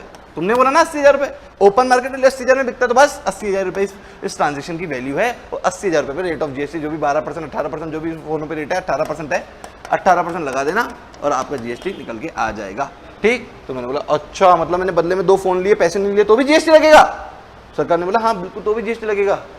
ठीक, और अगर तूने सामने से जीएसटी का अमाउंट नहीं लिया तो हमें नहीं पता, तूने 2 फोन लिए ना, हमें तो इतना पता है कि तूने 2 फोन लिया मतलब तूने जीएसटी का अमाउंट छुपा के कहीं ना कहीं लिया है। अब 80,000 इंटू 18% करते जो भी आएगा वो टैक्स हमें जमा करा देना। तो ये हो गया वैल्यूएशन। वैल्यूएशन में सबसे पहले क्या बोला आपने, रूल नंबर 27 में जब ट्रांजेक्शन वैल्यू अवेलेबल ही नहीं थी तो open market value of such supply. हाँ सर, अदरवाइज अगर sir open market value of such supply है नहीं सर, ऐसे कैसे हो सकता है? आप बताओ ऐसे कैसे हो सकता है? ओपन मार्केट वैल्यू अवेलेबल ही ना हो, ऐसा हो सकता है क्या? हाँ सर बच्चों ऐसा भी हो सकता है। सर ऐसा कैसे हो सकता है, कब हो सकता है मैं बताऊं? अरे यार ये LG के फोन आए थे मार्केट में नए नए, है ना सर, फोन के एग्जांपल है क्या आपके पास? अभी दूसरे भी उठा लेंगे, अरे फोन का तो सुन लो।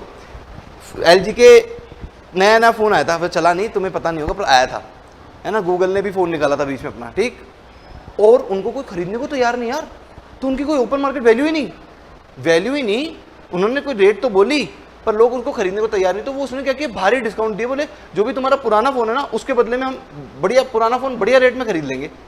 ठीक, तो ओपन मार्केट वैल्यू अवेलेबल ही नहीं हो। कई बार ऐसी चीज भी हो जाती है कि ओपन मार्केट में पहली बार चीज बिकने के लिए आई है मार्केट में, इससे पहले बिकती नहीं थी, तो ओपन मार्केट वैल्यू अवेलेबल ही नहीं है। तो जब ओपन मार्केट वैल्यू अवेलेबल ही ना हो तो अपन रैंक 1 की जगह इस पे जाएंगे, क्या बोलेंगे अपन,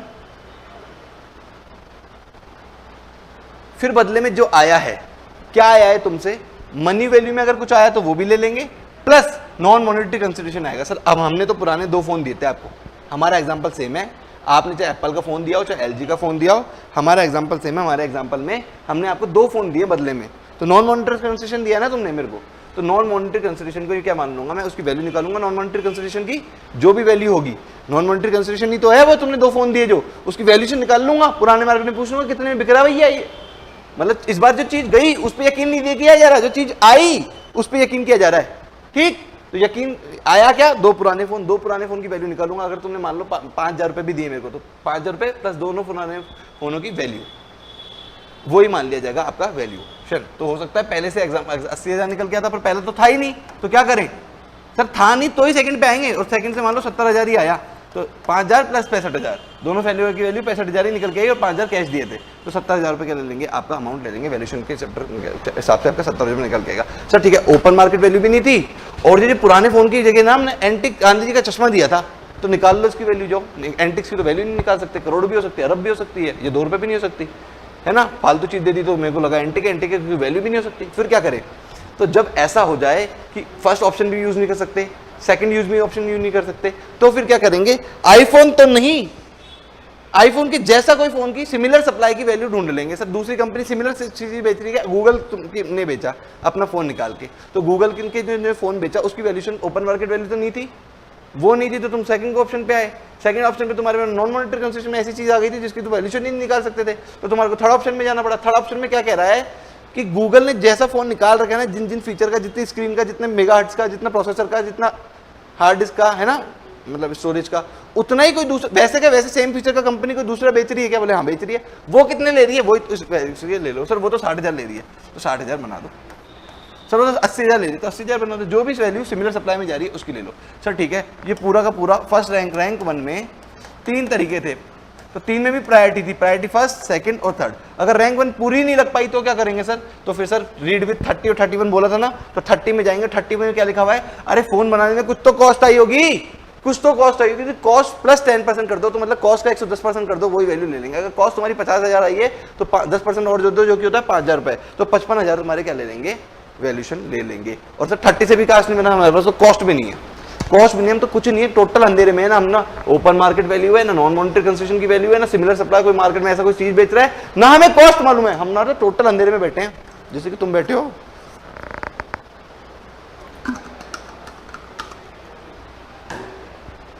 नहीं सर, हम उजाले में हैं, हम खूब पढ़ाई करते हैं, हमारा फ्यूचर बहुत उजाले में।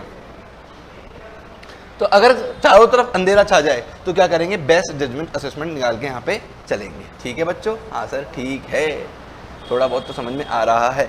तो अपन ने क्या सीख लिया, रूल नंबर 27 पढ़ लिया। सर अब 28 और 29 पढ़ा दो तो क्या वैल्यूएशन चैप्टर खत्म, हाँ 28 29 पढ़ लो, वैल्यूएशन चैप्टर खत्म। इतनी छोटी क्लास सर आज की, तो बेमानी हो गई। कोई बात नहीं, तुम पढ़ो तो सही। 28 29 रुको रुको रुको, 28 और 29 पढ़ तो लो। हाँ सर, बस ये पढ़ते ही खत्म। 30 और 31 तो साथ साथ में पढ़ ही लेंगे ना, इसके पढ़ ही लिया, बस पढ़ ही लिया, तो बार बार यही आना है। 28 29 पढ़ा दो। देखो 27 में क्या पढ़ा था, जब अवेलेबल नहीं थी। 28 और 29 में क्या है, 27 तो जनरल था, ये तो जनरल था, ये स्पेसिफिक है। 28 कब लगता है और 29 कब लगता है? 28 लगता है जब ट्रांजैक्शन डीम्ड डिस्टेंस के बीच में हो जाए, और 29 कब लगता है जब प्रिंसिपल और एजेंट के बीच में ट्रांजैक्शन हो जाए। ठीक, यहाँ पे क्या वैल्यू होगी, रिलायबल नहीं निकलेगी, क्योंकि जो पार्टी है ना, जो जिन दो पार्टी के बीच में ट्रांजैक्शन हो रहा है, या तो प्रिंसिपल किसी तरह जुड़े हुए हैं, तो जो अमाउंट आया होगा वो हो सकता है रिलायबल ना हो, एक झूठ मूठ का अमाउंट ले लिया गया हो जीएसटी बचाने के लिए, तो सरकार ने उस अमाउंट को मानने से मना कर दिया, बोले रिलायबल ही नहीं है अमाउंट, है ना। इसलिए सरकार क्या बोलती है, हम तो रूल नंबर 28, अगर डीम डिस्टिंक्ट होंगे तो 28 यूज करेंगे, और अगर प्रिंसिपल एजेंट होंगे तो रूल नंबर 29 यूज करेंगे। ये स्पेसिफिक है, अगर डीम डिस्टिंक्ट होंगे तो 28 ही यूज कर सकते हो, 29 यूज नहीं कर सकते, और प्रिंसिपल एजेंट होंगे तो 29 ही यूज कर सकते हो, 28 यूज नहीं कर सकते। इसलिए क्या बोला मैंने, ये स्पेसिफिक सेक्शंस हैं। रूल नंबर 27 तो जनरल था, सबके पे कहीं पे भी लग जाएगा, जहाँ पे भी ट्रांजेक्शन वैल्यू अवेलेबल ही नहीं होगी वहाँ पे रूल नंबर 27 पकड़ लेंगे, पर यहाँ पे रिलायबल नहीं होगी और डीम डिस्टिंक्ट की वजह से रिलायबल नहीं होगी, वहाँ पे 28 पकड़ेंगे, और प्रिंसिपल एजेंट की वजह से रिलायबल नहीं होगी, वहाँ पे 29 पकड़ेंगे। ठीक है सर, बोलना तो बहुत पड़ जाता है एज ए टीचर, मेरे को एनर्जी तो बहुत लग जाती है, तुमको सुनने में जोर आ रहा है। ठीक सर, 27 हो गया, अब 27 को हटा दो पिक्चर से, लो हटा दिया। अब 28 बढ़ाओ तो 29 को भी एक बार हटा दो सर, लो 28 को एकदम बड़ा बड़ा खोल लेते हैं। देखो बच्चों, कुछ जोर आएगा ही नहीं, कुछ बर्डन की वाली बात ही नहीं। मैं क्या बोल रहा हूँ, रूल 28 छोटा सा है, बाकी तो 27 की कॉपी है। हाँ सर, 27 को वापस से पढ़ा दो, फिर हमने ध्यान से पढ़ा नहीं। अरे लो लो लो लो लो, दोबारा से एक बार फटाफट से पढ़ लो। ओपन मार्केट वैल्यू सप्लाई लेंगे, वो नहीं निकल के आई तो money value plus monetary consider लेंगे, वो भी तरीका पॉसिबल नहीं है, तो open market value of similar supply लेंगे, वो भी पॉसिबल नहीं है, तो रूल नंबर 30 में 110% ऑफ कॉस्ट लगा देंगे, वो भी पॉसिबल नहीं है। चारों तरफ अंधेरा है तो बीजे कर देंगे। चलो अब तो ध्यान रहेगा। हाँ सर, अब ध्यान रहेगा। अब 28 पढ़ा दो। देखो 28 में क्या लिखा था मेरे बच्चों, 28 में ये लिखा था कि अगर दो डीम डिस्टिंक्ट के बीच में ट्रांजैक्शन हो गया, सर डीम डिस्टिंक्ट क्या होते हैं, अरे डीम डिस्टिंक्ट एक पेन पे अलग अलग दुकानें हो तो वो डीम डिस्टिंक्ट होता है, रिलेटेड पर्सन डीम डिस्टिंक्ट होते हैं। ये अपने सप्लाई चैप्टर में पढ़ लिया था। हाँ सर पढ़ लिया था। ठीक, तो डीम डिस्टिंक्ट भी अब हमको रिकॉल हो गया। अगर डीम डिस्टिंक्ट के बीच में ट्रांजैक्शन हो जाए, जैसे कि मेरे पास एक राजस्थान में शोरूम है और एक पंजाब में शोरूम है, दोनों मेरे ही शोरूम है, दोनों पे मेरे ही पेन, एक पेन पे भेज दे, जीएसटी नंबर भरा है अलग अलग है, जीएसटी नंबर भरा है अलग अलग है, पर जीएसटी नंबर में जो बीच में पेन आ रहा है ना, पेन वो कॉमन है, जीएसटी नंबर में बीच में पेन आ रहा है ना, वो कॉमन है, क्योंकि पेन नंबर तो दोनों में एक ही गया हुआ है। तो ये दोनों दुकानें क्या हुई सर, डीम डिस्टिंक्ट हो गई है। डीम कर लेंगे कि अलग अलग आदमी हैं। ठीक, ये जीएसटी नंबर अलग, ये जीएसटी नंबर, तो हम मान रहे हैं कि अलग अलग आदमी, चाहे पेन दोनों का सेम हो। यही था ना डीम डिस्टिंक्ट पर्सन। हाँ सर, यही था डीम डिस्टिंक्ट पर्सन।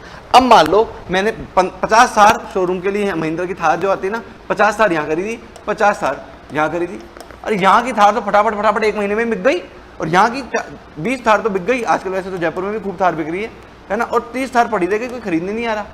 मैंने बोला जब अगर मेरी 30 थार यहाँ पे खड़ी रह गई तो क्यों मैं अपने स्टॉक को खड़े रख के उसे ब्याज पैसा, जितनी देर पैसा ब्लॉक रहेगा उतने देर नुकसान होगा ना।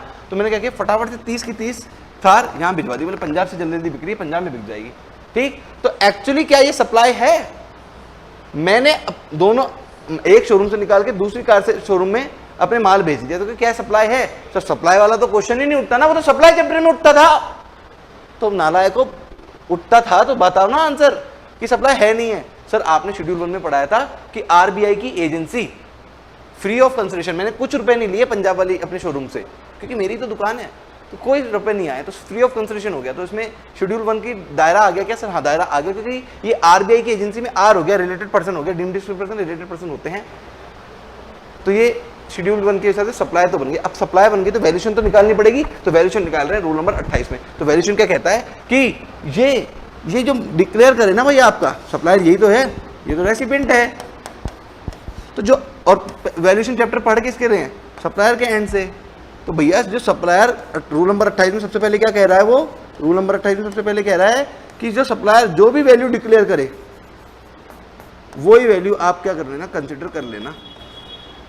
मर्जी है इसकी, जो डिक्लेयर करे। सर इसने 1 रुपये डिक्लेयर किया कि 1 रुपये में मैंने 30 की 30 थार बेच दी, हाँ 1 रुपये कंसिडर कर लेना। अरे सर मजाक कर दी, मतलब 20 लाख की एक थार आती होगी, 16 लाख के आसपास की आती है ना, 20 लाख मान लेते हैं, 20 लाख की एक थार आती है, 30 कारें इसने थार बेच दी उधर, 20 लाख इंटू 30 लाख 6 करोड़ रुपए हो जाते हैं। नहीं 20 इंटू 30 2 3 6 6 करोड़ रुपए हो जाते हैं। 6 करोड़ की जगह 1 रुपये डिक्लेयर कर रहा है ये, आप 6 करोड़ की वैल्यू को 1 रुपये मान लोगे? हाँ सर सो के नहीं आए क्या, मतलब नींदों में हो क्या अभी तक? अरे नहीं बच्चों, टीचर हूँ तुम्हारा, इतना तो पता ही होगा ना मेरे को। सर पूरी बात बताओ फिर। हाँ पूरी बात नहीं बताएंगे। ये क्या कह रहा है कि अगर सामने वाला पर्सन भी उसका आईटीसी लेने का हकदार है, मतलब जो भी वैल्यू मैं यहाँ डिक्लेयर करूंगा राजस्थान के शोरूम से, मान लो मैंने पूरी की पूरी 6 करोड़ रुपए डिक्लेयर करी ईमानदारी से, ठीक है, जो तुमको लगता है पूरी की पूरी डिक्लेयर करी कि 30 कारों की वैल्यू 6 करोड़ रुपए है, 6 करोड़ रुपए डिक्लेयर करी, सप्लाई बनी गया, अमाउंट निकल के आ गया 6 करोड़, तो 6 करोड़ रुपए जीएसटी लिया जाएगा 28% के हिसाब से, क्योंकि कारों पे रेट क्या है 28%, ठीक।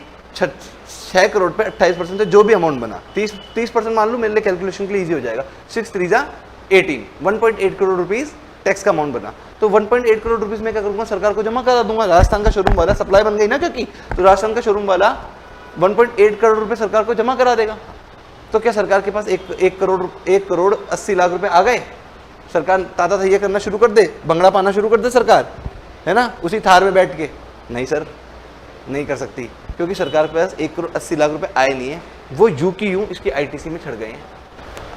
अरे सर यही तो आईटीसी का कॉन्सेप्ट है, सप्लायर देता है तो रेसिपेंट के यहाँ पे क्या बन जाता है, ये B2B तो है, तो सप्लायर के यहाँ पे, रेसिपेंट के यहाँ पे क्या बन जाता है, वो आईटीसी। तो सरकार को कोई फायदा ही नहीं हुआ, मतलब यहाँ से जितनी भी वैल्यू डिक्लेयर करवा लो, जितना भी हाई जीएसटी अमाउंट बनवा लो, वो यहाँ के जाके इनपुट बन ही जाना है। तो सरकार ने बोला जाओ रे यार, फिर तुम तो तुम्हारी मर्जी है, जो वैल्यू डिक्लेयर कर दो। तो सर फिर सरकार वैल्यू डिक्लेयर कराई क्यों रही है? जब एक जगह जीएसटी लगना है, दूसरे के इनपुट बन जाना है, तो सरकार फिर वैल्यू डिक्लेयर कराई क्यों रही है? छोड़ दे फिर जीएसटी, फिर से सप्लाई चैप्टर में सप्लाई बनाया क्यों? कंट्रोल पर्पस के लिए। सरकार बोल रही है हमें ये तो पता होना ही चाहिए कि इधर से इधर कितना माल गया, दिन डिस्टेंस के पर्सन के बीच में कितने ट्रांजैक्शन हो रहे हैं। अगर 1 रुपये भी डिक्लेयर करोगे तो कम से कम बताओगे ना कि 30 कारें गई 1 रुपये की, और उस पर 28% से जीएसटी ले गया, तो 28 पैसे लिए गए, तो 28 पैसे यहाँ पे आउटपुट बन जाएगा, 28 पैसे यहाँ पे इनपुट बन जाएगा। सर इससे दूसरा फायदा सप्लायर को बहुत बड़ा फायदा है। सप्लायर को एक बड़ा फायदा ये है कि चलो ठीक है, सप्लायर आदमी बोलते भी थे सर क्या पागल आदमी, सरकार को बेवकूफ बता रहे हैं। बोले कैसे? बोले सर 6 करोड़ रुपए आप मेरे को वैल्यू डिक्लेयर करवा रहे हो, 2 करोड़ रुपए में 1 करोड़ रुपए 80 लाख रुपए में टैक्स ले रहे हो, मेरे तो ब्लॉक हो गया पैसा, यहाँ से अपने पैसे ले लिया, ठीक है यहाँ पे इनपुट आ गई, पर ब्लॉक तो पड़ी है ना, मेरे 2 करोड़ रुपए लगभग 2 करोड़ रुपए 1 करोड़ 80 लाख रुपए लगभग ब्लॉक हो गए।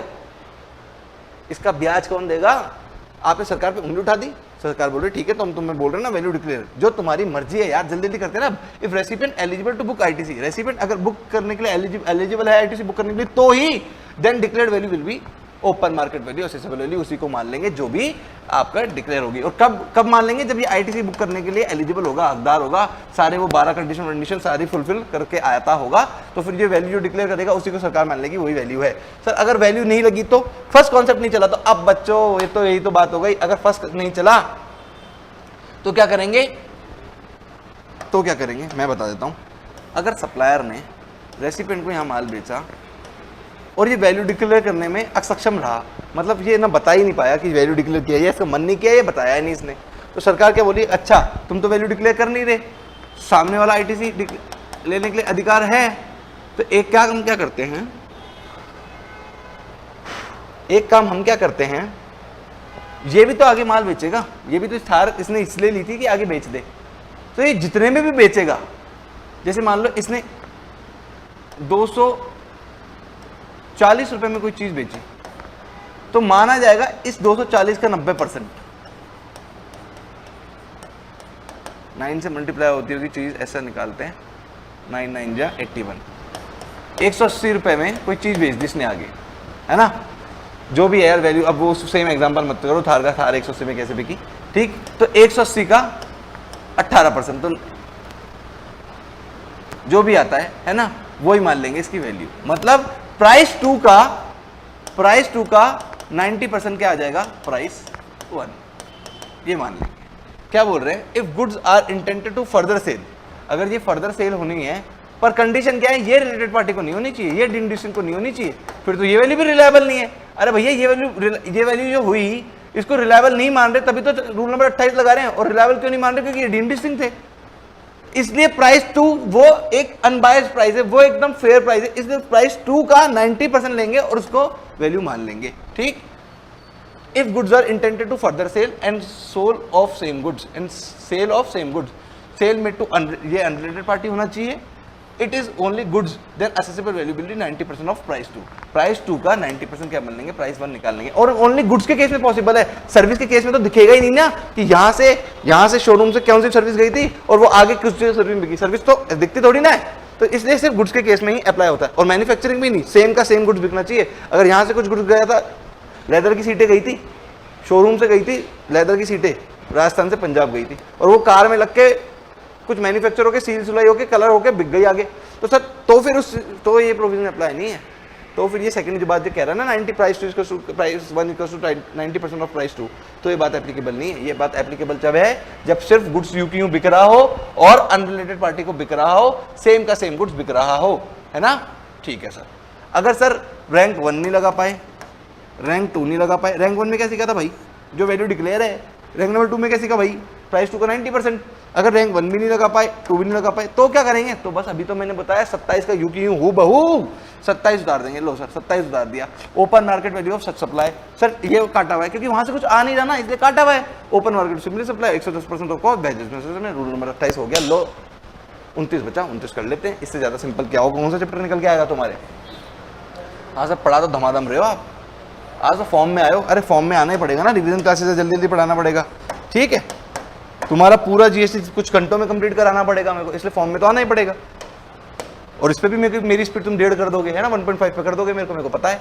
ठीक है ना। रूल नंबर 29 कब लगता है, प्रिंसिपल और एजेंट के बीच में रूल नंबर 29 लगता है। प्रिंसिपल और एजेंट के बीच में लगता है तो क्या मतलब कि मतलब अगर प्रिंसिपल एजेंट को कुछ माल बेच रहा होगा, ठीक, अगर प्रिंसिपल ने एजेंट को कुछ माल भेजा, एजेंट ने भलाई पैसे नहीं दिए, तो आरबीआई की एजेंसी में ये कॉन्सेप्ट भी फॉलो होता है और इस पे भी जीएसटी निकाला जाता है। तो पैसे तो अभी आए नहीं, तो वैल्यूएशन तो निकाला जाएगा, जीएसटी सरकार को लेना है। ठीक, तो जीएसटी कौन से सेक्शन के अकॉर्डिंग निकाला जाएगा, 29 के अकॉर्डिंग निकाला जाएगा। कुछ भी नहीं है बच्चों, इसमें कुछ भी नहीं है। सबसे पहले क्या कह रहा है option, if goods are intended to further sale, वही प्राइस 2 का 90% ले लेंगे। And same sale of same goods, sale made of to unrelated party, it is only for goods then assessable value 90% of price 2। Sir मतलब यहाँ का यहाँ copy, हाँ 28 से 27 की कॉपी करी, 29 28 और 27 की दोनों की कॉपी करेगा।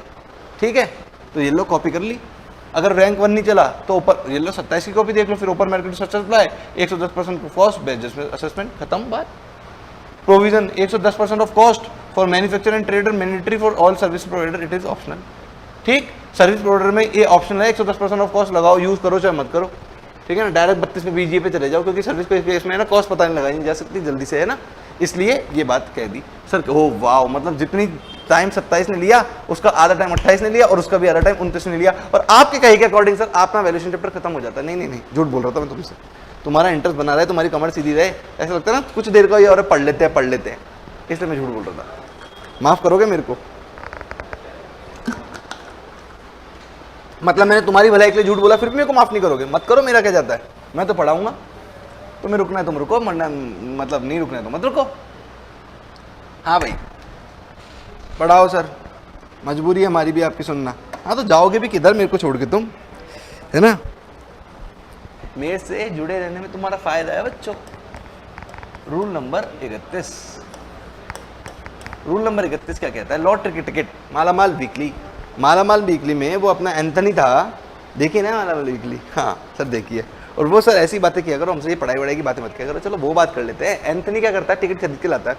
सर टिकट खरीद के लाता है तो जिस दुकान से, जिस चाय की रेडी से ऐसी छोटी मोटी दुकान थी वो जो लॉटरी का टिकट बेचता था, जिससे टिकट बेच लेके आया था, मान लो टिकट था 100 रुपये का, तो एंथनी 100 रुपये टिकट दे के आया होगा, 100 रुपये की टिकट 100 रुपये टिकट के दे के आया होगा।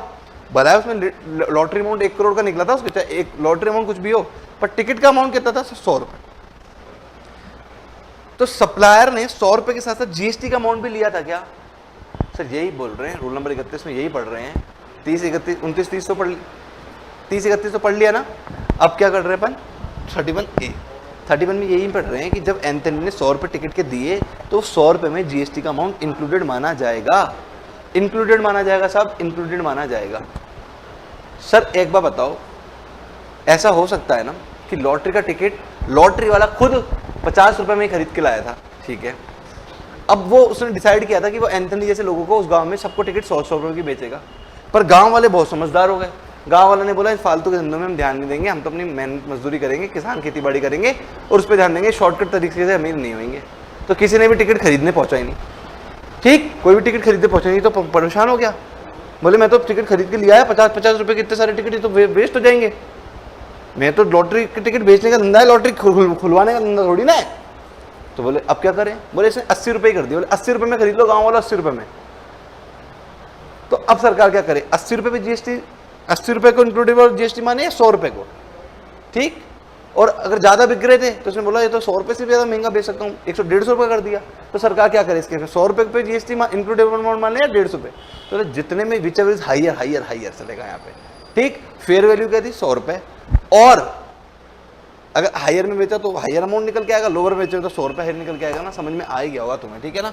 तो ये पढ़ लेना, तो अमाउंट को इंक्लूडेबल माना जाएगा, इसलिए इंक्लूडेबल मान के 100 डिवाइड बाई 128% कर रहे हैं, और हायर का तुम्हें समझ में आ जाएगा। और यहाँ पे लिख रखा है रन बाय गवर्नमेंट हो तो, और रन बाय गवर्नमेंट नहीं प्राइवेट चला रहे हो तो ऑथराइज बाय गवर्नमेंट होना चाहिए, मतलब दोनों केस में गवर्नमेंट का कहीं ना कहीं हस्तक्षेप है।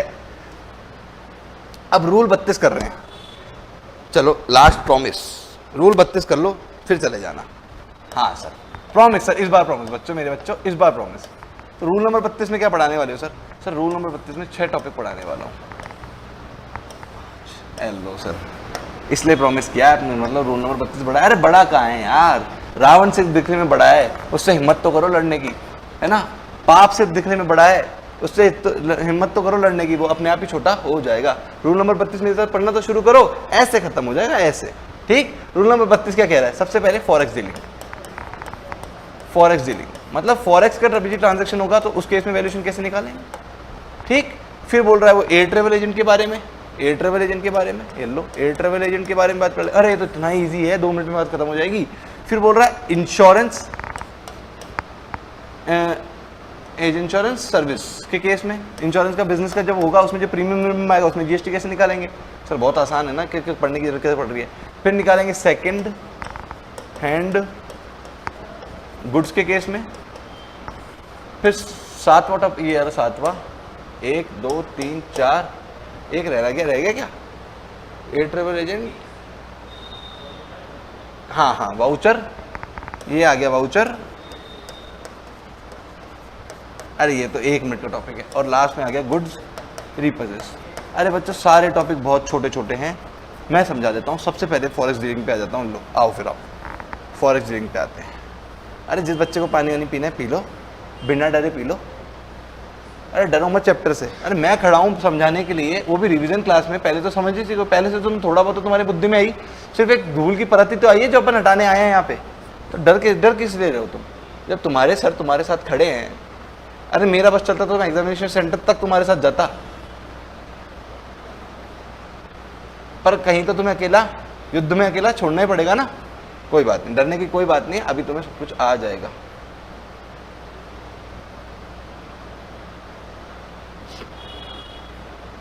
जेरा आ गए। रूल नंबर 32 में सबसे पहले आ गए फॉरेक्स पे। सर फॉरेक्स का मतलब तो समझा दो, इसको हटा दूं क्या एक बार बच्चों? हाँ सर हटा दो, धीरे धीरे तो आप एक एक टॉपिक कवर करने वाले हो, वैसे में समझ में आ जाएगा। फॉरेक्स की क्या बात है? अरे तुम बच्चे पैसे वाले हो गए, अब घूमने जा रहे हो बाहर बाहर, है ना। रुपए पड़े हैं तुम्हारे पास, डॉलर रुपया पड़ा है, और यूएस घूमने जा रहे हो तो तुम्हें चाहिए डॉलर। चलो यूरोप घूमने जा रहे हो, यूरो चाहिए, है ना। यूरोप थोड़ा ज़्यादा सुंदर कंट्री, यूरोप पहले घूम के आना। तो यूरोप घूमने जा रहे हो और तुम्हें इसके बदले में यूरो चाहिए, रुपए के बदले में। तो कहीं तो जाके रुपए को यूरो में कन्वर्ट कराना पड़ेगा। हाँ सर कहीं तो जाके कन्वर्ट कराना पड़ेगा। आजकल फॉरेक्स डीलर्स ये काम करते हैं, और आजकल तो बैंक भी ये काम करती है। हाँ तो तुम बैंक में जाओगे, बैंक वाले को बोलोगे तुमको फॉरेन करेंसी चाहिए, है ना। बैंक बोलेगी ठीक है साहब, है ना। तो तुमने एसएफएम में फॉरेक्स चैप्टर भी पढ़ा होगा, स्प्रेड बिड आस्क रेट भी पढ़ी होगी। हाँ सर सब पढ़ा है हमने। आप तो हमें जीएसटी बताओ इस पर। हाँ सर ठीक है बच्चों, जैसे तुम कहो। तो तुमने क्या किया, तुमने क्या किया बच्चों, बैंक वाले को 10 लाख रुपए पकड़ाए और 10 लाख रुपए के बदले में यूरो ले लिए। बैंक वाले ने कुछ कमीशन काटा है क्या इस पे? सर हमने फॉरेक्स में ये तो सीखा था, बिड आस्क के बीच में जो डिफरेंस होता है वो कमीशन नहीं होता और वो बैंक का होता है। हाँ सर बैंक ने कुछ कमीशन काटा है। तो बैंक है ना सप्लायर, तो तुम तो रेसिपेंट हो, बैंक के सप्लायर तुम हो रेसिपेंट। तो इस पे क्या जीएसटी की बातें होंगी? सर पहले गेट में गुड्स एंड सर्विस के केस में मैंने पढ़ा था कि money and security neither goods non services. तो मनी की डीलिंग हो रही है, इस पे क्यों आएगा जीएसटी? अरे नलायक हो, मैंने तब आगे भी ये भी बताया था कि अन मनी एंड सिक्योरिटी में भी किसी तरह का ब्रोकरेज, कमीशन, कंसिडरेशन किसी भी तरह का आ जाए तो फिर वो सप्लाई ऑफ सर्विस हो जाता है। बताया था? हाँ बताया था। तो फॉरेक्स डीलिंग एक तरह से बैंक कुछ काट रही है, कमीशन, हाँ कमीशन काट रही है। तो ये सप्लाई ऑफ सर्विस हो गया सर, हो गया। अब सप्लाई ऑफ सर्विस हो गया तो उस कमीशन पे सर जो कमीशन काटा वही तो अमाउंट हो गया। बैंक ने बताया नहीं तुम्हें, बैंक ने बताया नहीं तुम्हें कितना कमीशन है, ना बिड बताई ना आस बताई। बैंक ने बोला इतने रुपए में बदल के दूंगी, 10 लाख रुपए को इतने यूरो ले जा बदले में, ठीक है। तुम तो आ गए लेके, है ना। तो अब बैंक सप्लायर है तो बैंक से सरकार बोल रही है जीएसटी दे दे भाई। तो सर ये बोल रहा है वैल्यू समझ में नहीं आ रही, किस वैल्यू पे जीएसटी दूं। तो सरकार ने बोला हम निकाल रहे ना रूल नंबर 32, हमसे पूछ ले। तो मैंने बताओ। तो फिर कार्तिक सर को बुलाया गया, बच्चों को बुलाया गया, अपन तो कोर्ट में जा रहे हैं सिर्फ देखने कि कैसे दोनों को बहस हो रही है। तुम तो चलो मेरे साथ कोर्ट में, मैं इनको बता रहा हूँ कि भैया फॉरेक्स के केस में कैसे निकाला जाएगा। तो मैंने इनको बोला, मेरा पेन कहाँ गया, मैंने इनको बोला, बैंक वालों ने मेरे से पूछा ना सर कैसे इसमें जीएसटी निकालें, तो मैंने बोला where INR involve in the transaction, रुपया इन्वॉल्व था क्या ट्रांजेक्शन में। मैंने बैंक से पूछा क्या INR इन्वॉल्व था ट्रांजेक्शन में। उन्होंने बोला हाँ 10 लाख रुपए थे। तो मैंने बोला ठीक है, transaction value per unit 10 lakh रुपए ले लिए, ठीक है। अब पर यूनिट करना है, पर यूनिट मतलब 10 लाख रुपए को मत पकड़ो, तुमने 1 यूरो कितने में बदल के दिया सर, 100 रुपए लिए हमने, मतलब 100 रुपए बदला रुपए बराबर 1 यूरो दिया है। 1 यूरो का साइन ऐसे होता है ना, यूरो का साइन ऐसे होता है बच्चों, ठीक है। 1 यूरो दिया है 100 रुपए के बदले में, ठीक है। तो मैंने बोला ट्रांजेक्शन वैल्यू, तो यहाँ पे है 100 रुपए माइनस RBI रेफरेंस रेट। बोले तुमने तो 100 रुपए ले लिए यार। मैंने बैंक वालों को बोला तुमने तो 100 रुपए ले लिए, RBI तो कहती है 99 ही लेने थे। तो उसने बोला वही तो 1 रुपए मेरा कमीशन था। मैंने बोला अच्छा, तो ये 1 रुपए जो आया, 1 रुपए जो आया इनटू नंबर ऑफ यूनिट कितनी दी है। उसने बोला 10,000 यूरो दिए हैं उसको बदले में, ठीक है ना, 10 लाख के बदले में 10,000 यूरो ही दिए हैं। तो बोले तो 10,000 रुपये तेरा कमीशन है ना, तो 10,000 रुपये वैल्यू हो गई। समझ में भी आ रहा है क्या बच्चों। हाँ मतलब उसने अगर वो बैंक के पास RBI के पास चला जाता, मतलब एकदम ऑथराइज हो, तो उसके 10,000 रुपये कमीशन मतलब उसका कोई कमीशन नहीं लगता। 99 की रेट थी, 99 RBI उसको दे देती, पर वो एक बैंक के पास आ गया तो बैंक ने अपना कमीशन 10,000 रुपये कमा लिया। तो 10,000 रुपये तो जीएसटी होना, 10,000 रुपये पे तो जीएसटी लगना चाहिए ना कि 10 लाख पे, क्योंकि कंसिडरेशन मनी तो है ही नहीं, सप्लाई है ही नहीं, गुड्स या सर्विस है ही नहीं मनी तो, पर क्योंकि मनी पे जो कंसिडरेशन ले लिया तो कंसिडरेशन कमीशन 10,000 रुपये तो लिया, तो 10,000 रुपये पे तो वैल्यूएशन आपने निकाली है ना 10,000 रुपये। तो इस 10,000 रुपये पे तो जीएसटी लगना चाहिए, तो आपने निकाल लिया।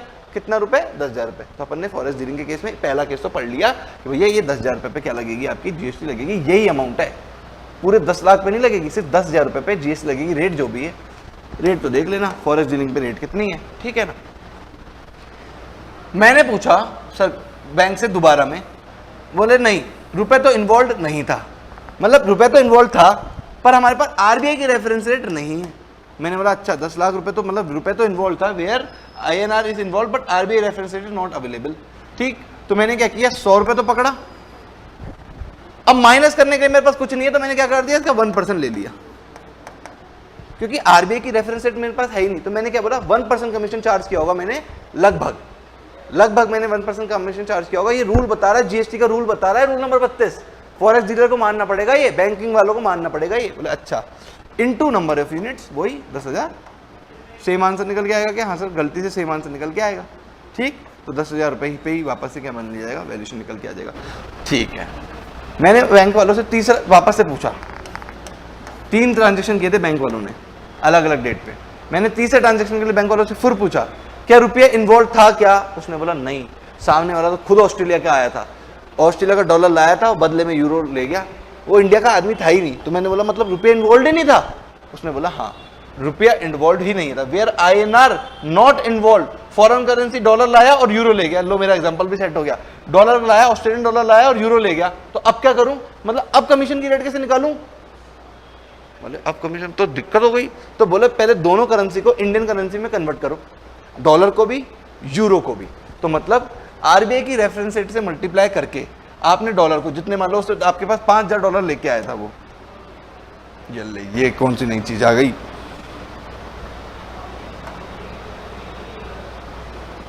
ये क्या कर दिया मैंने, हाँ मान लो तीसरे एग्जांपल के लिए 5,000 ऑस्ट्रेलियन डॉलर लेके आया था मेरे पास, तो मैं इसको RBI की रेफरेंस रेट से मल्टीप्लाई करूंगा जो कि है 99, चलो मान लो 100 मान लो यार मेरे एग्जांपल के लिए, मेरे को बड़े इन फिगर से 90 मान लेता हूँ 90, तो 9 5 जा 45 और 4 जीरो 1 2 3 4 4.5 लाख रुपए में कन्वर्ट हो गया इन लो।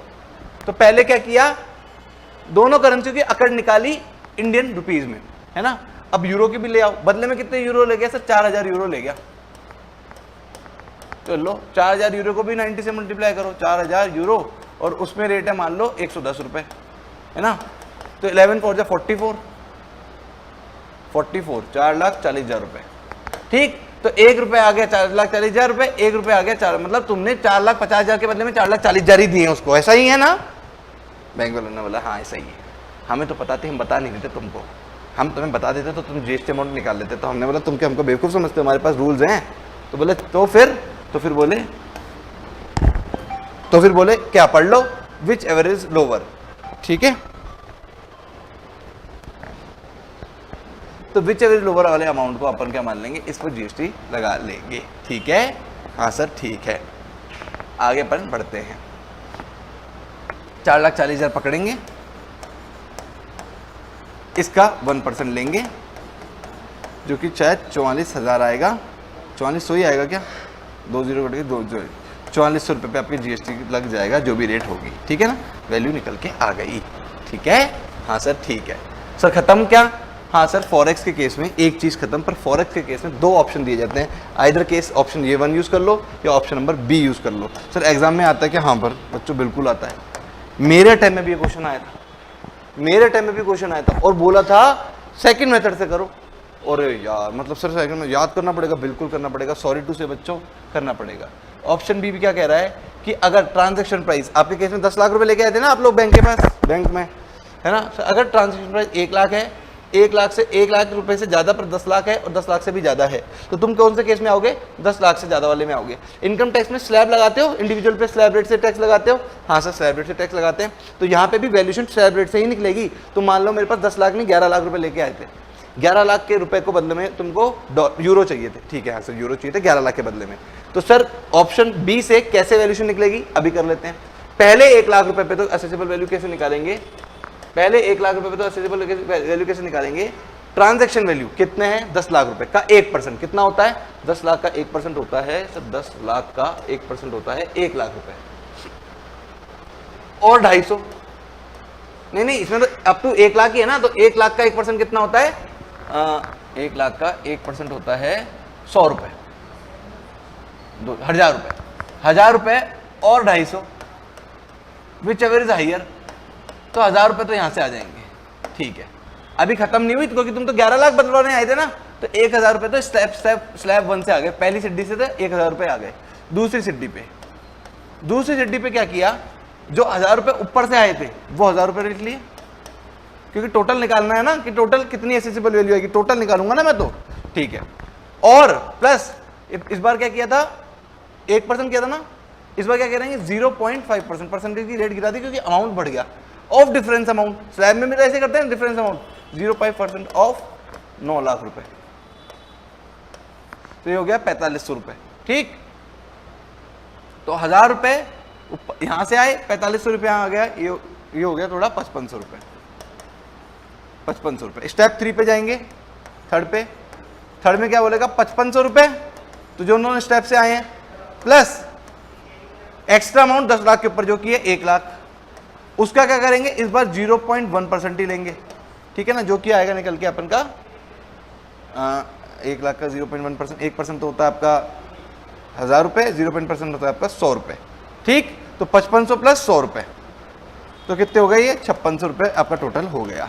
तो 5600 रुपए आपके क्या ले लेंगे अपन, अमाउंट ले लेंगे ऑप्शन नंबर बी से, ठीक। पर देखो यहाँ पे लिखा था 250 रुपए और यहाँ लिखा है 60,000 रुपए, मतलब 60,000 रुपए से तो किसी भी हालत में ज्यादा, चाहे 2 करोड़ रुपए बदलवा लो, चाहे 500 करोड़ रुपए बदलवा लो फॉरेक्स के डील में, पर 60,000 रुपए से ज्यादा का कमीशन कभी भी नहीं बनेगा सेकंड मेथड से। इसलिए सेकंड मेथड करना जरूरी है।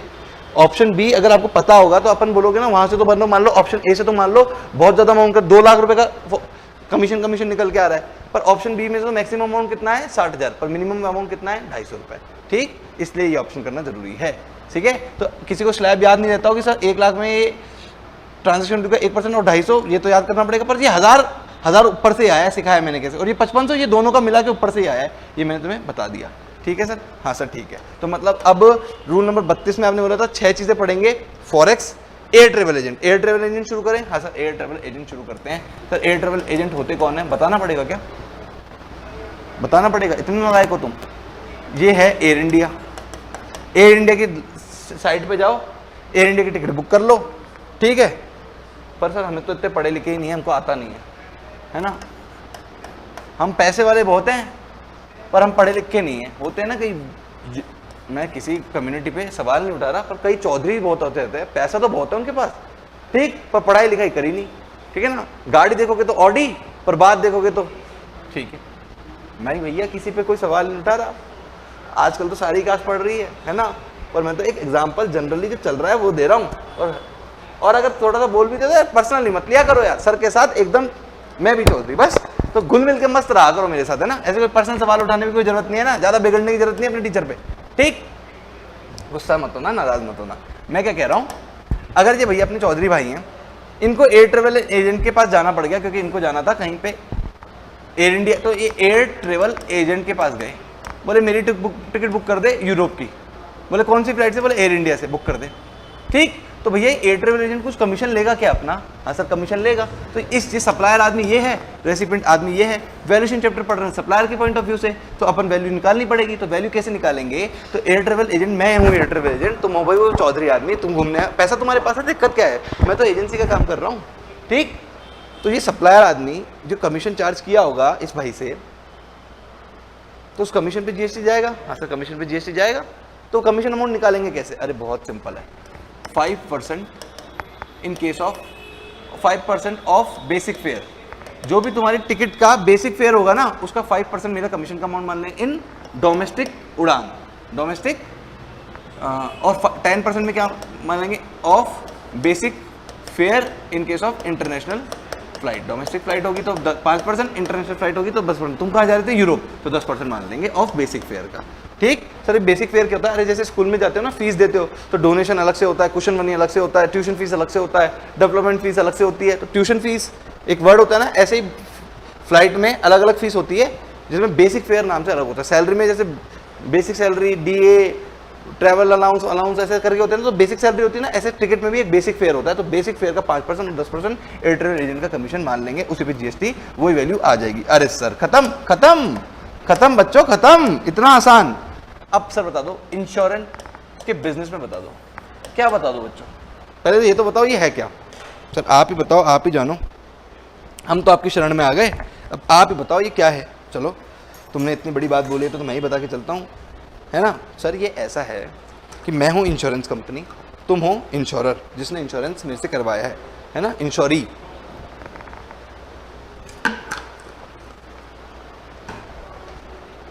तुमको भलाए मेरे पास ये इंश्योरेंस एजेंट लेके आया है, भलाए लेके आया है, पर जो प्रीमियम तो तुम मेरे को ही दे रहे हो।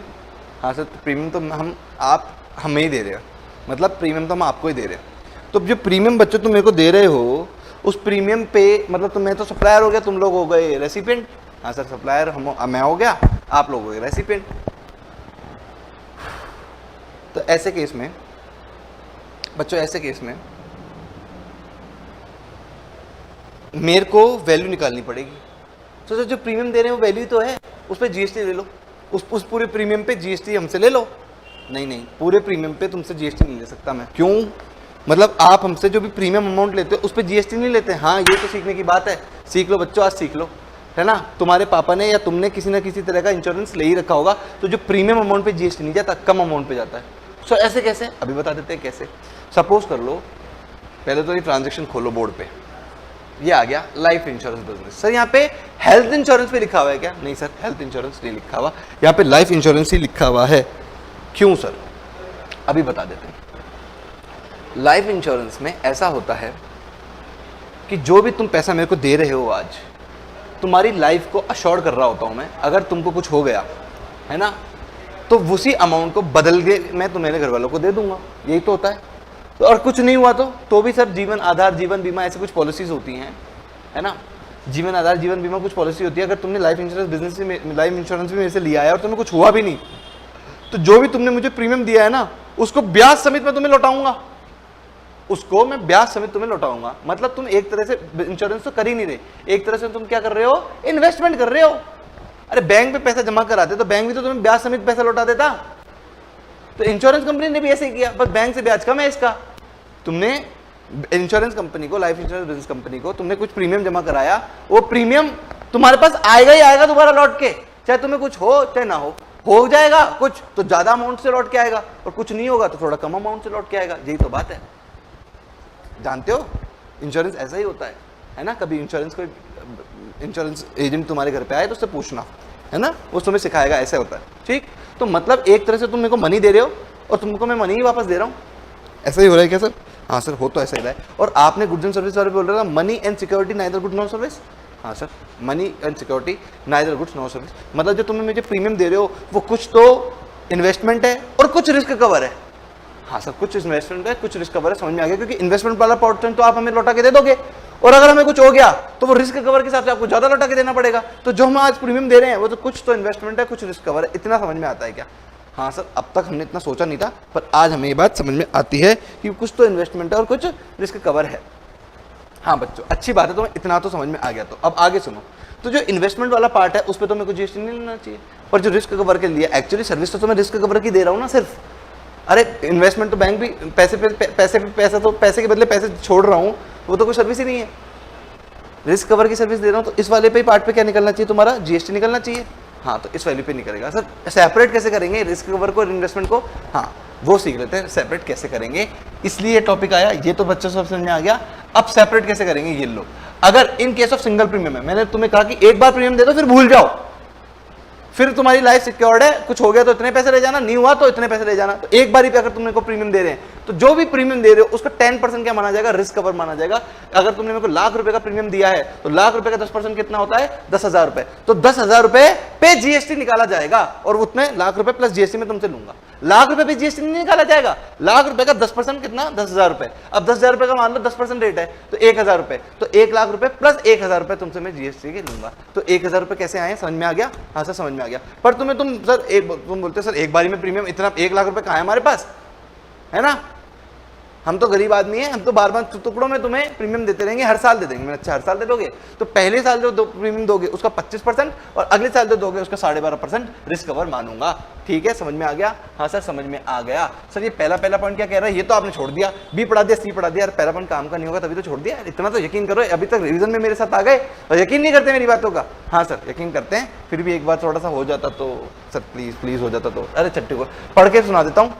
If such amount is intimated to the policy holder at the time of supply of service, अगर मैंने पहले ही बता दिया कि भैया जो तुमसे अमाउंट ले रहा हूं इतना तो इन्वेस्टमेंट के लिए, इतना रिस्क कवर के लिए, तो इन मेथड पे जाएंगे क्यों?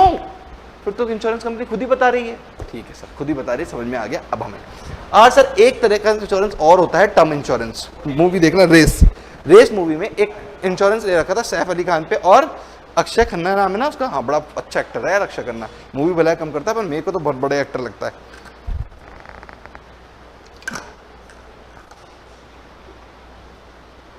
तो साहब मैं ये कह रहा हूँ कि अगर टर्म इंश्योरेंस लिया होगा तो टर्म इंश्योरेंस में कुछ भी रुपए तुम्हें वापस मिलता ही नहीं है। अगर तुम मरोगे तो इंश्योरेंस कंपनी तुम्हें पैसे देगी। मतलब जो भी तुम प्रीमियम दे रहे हो सारा का सारा रिस्क कवर है, और सारा का सारा रिस्क कवर है तो पूरे प्रीमियम में पूरा जीएसटी निकाला जाएगा। ठीक है ना, उसमें ऐसे अमाउंट सेपरेट करने की जरूरत नहीं है। इसलिए नीचे लिखा हुआ है provided that nothing contain the sub rule shall apply with the entire premium paid by the policy holder is only toward the risk cover of in life insurance, जो कि होते हैं टर्म प्लान्स, है ना। टर्म प्लान्स का नाम सुना है तुमने? हाँ सर हमें इतना नहीं मालूम सच्ची बताएं तो। ठीक है कोई बात नहीं, आज तो पता लग गया। हाँ, cell purchase of second hand goods. Sir इसके पीछे है ना लॉजिक तो बहुत बड़ा है। लॉजिक तो 15 मिनट का है पर मैं खत्म करूंगा 5 मिनट में।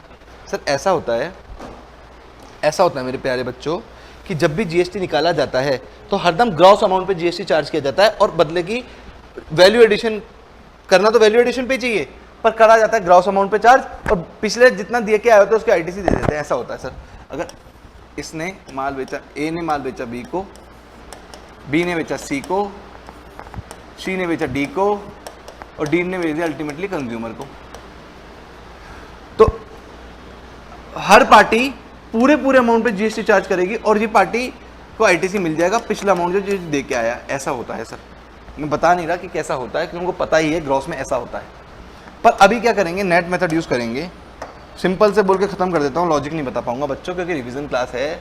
मेरी मेन क्लास देख लेना, जिस भी बच्चे को लॉजिक चाहिए, और मेरे को उम्मीद नहीं कि अगर बच्चे को रिवीजन क्लास पढ़ रहा है और लॉजिक नहीं आता तो वो लॉजिक पे जाएगा। अभी तो वो अपना कोर्स खत्म करने में लगा हुआ है। तो अभी मैं ये बोल रहा हूँ कि अगर कोई डीलर है जो सेकंड हैंड गुड्स बेचता है, कार देखो, ऐड कर रहे हो क्या सर, कार देखो, अरे मैं क्यों ऐड करूंगा, मेरे को कहाँ से कुछ कमीशन आना है, मेरे को कहाँ से कुछ मार्केट, मैं तो कार देखो एक एग्जांपल जानता हूँ जो सेकंड हैंड गुड्स में डील करते हैं। वैसे कार देखे वालों को मेरे को देने चाहिए यार रुपए, ऐसे तो है ना, जब मैं किसी का नाम ले दूँ है ना, तो हमको सेलिब्रिटी से कम है। हमने अगर किसी अपनी क्लास में किसी कंपनी का नाम ले दिया तो हम उस कंपनी से पैसे मांग सकते हैं क्या? ट्राई करेंगे, ठीक है ना। तो अब तुम और मैं दोनों ट्राई करेंगे, कुछ मिले तो मिल बांट के रख लेंगे, ठीक। तो कार देखो वालों के पास हम गए और कार देखो वालों की बात सुन रहे हैं। कार देखो वालों के यहाँ पे कैसे होता है कि कार देखो वालों ने क्या खरीदता है, लोगों से क्या खरीदता है, कार खरीदता है, second hand car. Second hand car खरीद लेता है और कार खरीद के ले आता है। ऐसे खूब सारी उसने कार खरीद ली। अब ये कार क्या है, वो बेचता भी है। तुम जैसे लोगों को, अपने जैसे लोगों को बेच भी देता है। वो अपने पास नई कार खरीदने के पैसे नहीं, अपन कार देखो तो सेकेंड हैंड कार उठा लाए, ठीक। तो अब इस वैल्यू पे जो कार देखो ने जो अपन लोगों से वैल्यू ली है, पैसे लिए हैं अपन से कार बेचने के, कार के बदले में, उस वैल्यू पे जिस पे जीएसटी लगेगा क्या? हाँ सर जीएसटी तो उस पर लगना चाहिए, उस पर तो जीएसटी लगना चाहिए। तो सर देखो ऐसा है कि कार देखो वालों ने कोई कार अपन को बेची थी 7.5 लाख रुपए में, और वही कार खरीदी थी उसने 5 लाख रुपए में। इंडिविजुअली देखना पड़ेगा, सारी कारों का मिक्स नहीं कर सकते। जो कार 5 लाख में बेची थी वो कार अगर 7.5 लाख में बेची थी, वैल्यू इंक्रीमेंट कितने का हुआ है? 2.5 लाख रुपए का।